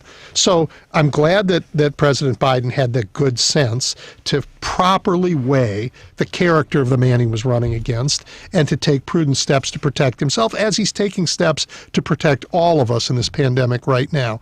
But really, truly, Donald Trump and the party that he gave birth to are out of step with America, out of step with the time we live in. They do not reflect the basic decency I see in people everywhere, every day. And as angry as I am with them, and as determined as I am that we will prevail and win, I will not be dragged down to be like them, not for 1 second. Oh, you're a better man than me. I don't know about that. I doubt it. Hey, Double E, but here's the thing. I agree with you when it comes down to the fact that it was no surprise to me what he did. And did you see, because I always watch, or I try to watch, Stephen Colbert, because to me, a lot of these comedians, they're on at night, such as Stephen Colbert, Seth Meyers, and what's the other guy on Channel 7? You know what? I can't help it. I don't actually watch that much TV, so I didn't see it. But anyway, let me tell you. I'm going to give you real short. I'll be brief. He basically played back the day after the debate with Biden, and he played back his own show, and he said that he wouldn't be surprised if he had COVID already, and he was trying to infect everybody. Now, from what I understand, that debate, 11 people were infected also. So, when you're that selfish, you don't care what you do to other people. And it's just, that's not who we are. It's just not. We're better than that, and because of that, and hard work and determination, we're going to win. And you know what, Double E, in closing, that's why I like your show. It's uplifting and informative, and it kind of brings me back down to earth because I'm always emotionally charged, let's just say. Well, I'm glad you listen, and I hope you had a happy Thanksgiving, and and I'll be back next week. So, thank you, sir. Have a nice take care. Day. All right, I meant it at the beginning of the show when I said it's important to take time out and remember why we're fighting these fights and what we care about. There's also a lot of good news. And early in the show, you heard me talk with Monica Eng about her newsletter, which does not dwell on the enormous fights we have. And they are enormous and serious, and we must approach them with all the vigor we have. But that doesn't mean we have to be blind to the good news. So let me say happy birthday to my state. Illinois turned 203. Who knew? She doesn't seem that old, a pretty vigorous place. Happy to live here. Parts of it are beautiful, not as beautiful as other states, I admit. And driving, most of the way, it's flat as a pancake till you get way south. That's just not as beautiful as can be, but the built environment here in Chicago is second to none. The lake is fabulous. If you get way downstate into the Garden of the Gods, down in the National Forest, it's absolutely stunningly beautiful. And it's filled with hardworking Americans who just trying to get up every day and do the job and take care of their families, and I love that. And for Democrats, well, it's still the economy, stupid. And, you know, on Joe Biden's watch, unemployment is down to 4.2% from over 6%.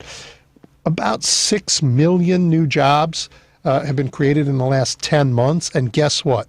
That's 3 times as many jobs as were created under the last 3 Republican presidents combined. You know, that's Democrats doing the job. And how about this? Wages are up across the board, including for workers in hotels and restaurants who have seen a 13% increase, and they should, right? And you've heard us talk with people here about the realities of restaurant work and what that's like and hotel work. These were pretty tough jobs for people, weren't in some cases even earning minimum wage. Now, wages are up 13% for them, and they're up across the board. And the stock market is up 16%. And I know there are many people who listen to this show say, well, that just makes rich people richer. But in fact, it is underpinning pensions and 401ks for hardworking Americans in every part of this country. So that is all fabulous news, and it's on this watch, and it's largely because of not just the fiscal policy that was created, but the bills that were passed that supported us during the pandemic, the American Rescue Act, and in anticipation of what's going to happen with the infrastructure bill. And because, you know what, Americans are hardworking and resilient. So the Biden administration deserves credit, and hardworking Americans deserve credit. All fabulous news. And guess what? More vaccines were given out on Thursday of this week than any other day in the last 6 months. 99% of Americans over 65 are vaccinated. How about that? So while some people would rather take horse medicine, while some people are begging their legislatures, and the Republican legislatures are going along with it, are paying them to stay home rather than get vaccinated, most Americans think that's utter nonsense, and they want to protect themselves and the people they love, and they're getting vaccinated. And finally, my last piece of good news, and I actually am not sure it's good news. You judge for yourself. There's a new beer in Chicago. It's called Minted. And apparently, I haven't had it yet, but it's a beer that tastes like the old Marshall Field's Frango mints. And it's available at Hop Butcher on Lincoln Avenue right here in Chicago. So have at it. And if you have one, let me know next week if it's any good, because I'm not going to try it myself. Have a great week.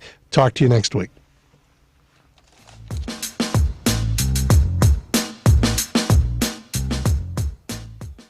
Who doesn't love pets? This is Joan Esposito, and here at WCPT, we really, really love pets. So much so that we're spotlighting an adoptable, adorable dog or cat every month. Our friends from local rescue agencies will be featuring a furry celebrity on the WCPT820.com homepage. And we'll talk live with them and Dr. Craig from Mark Drugs about why rescue is best. It's all part of Live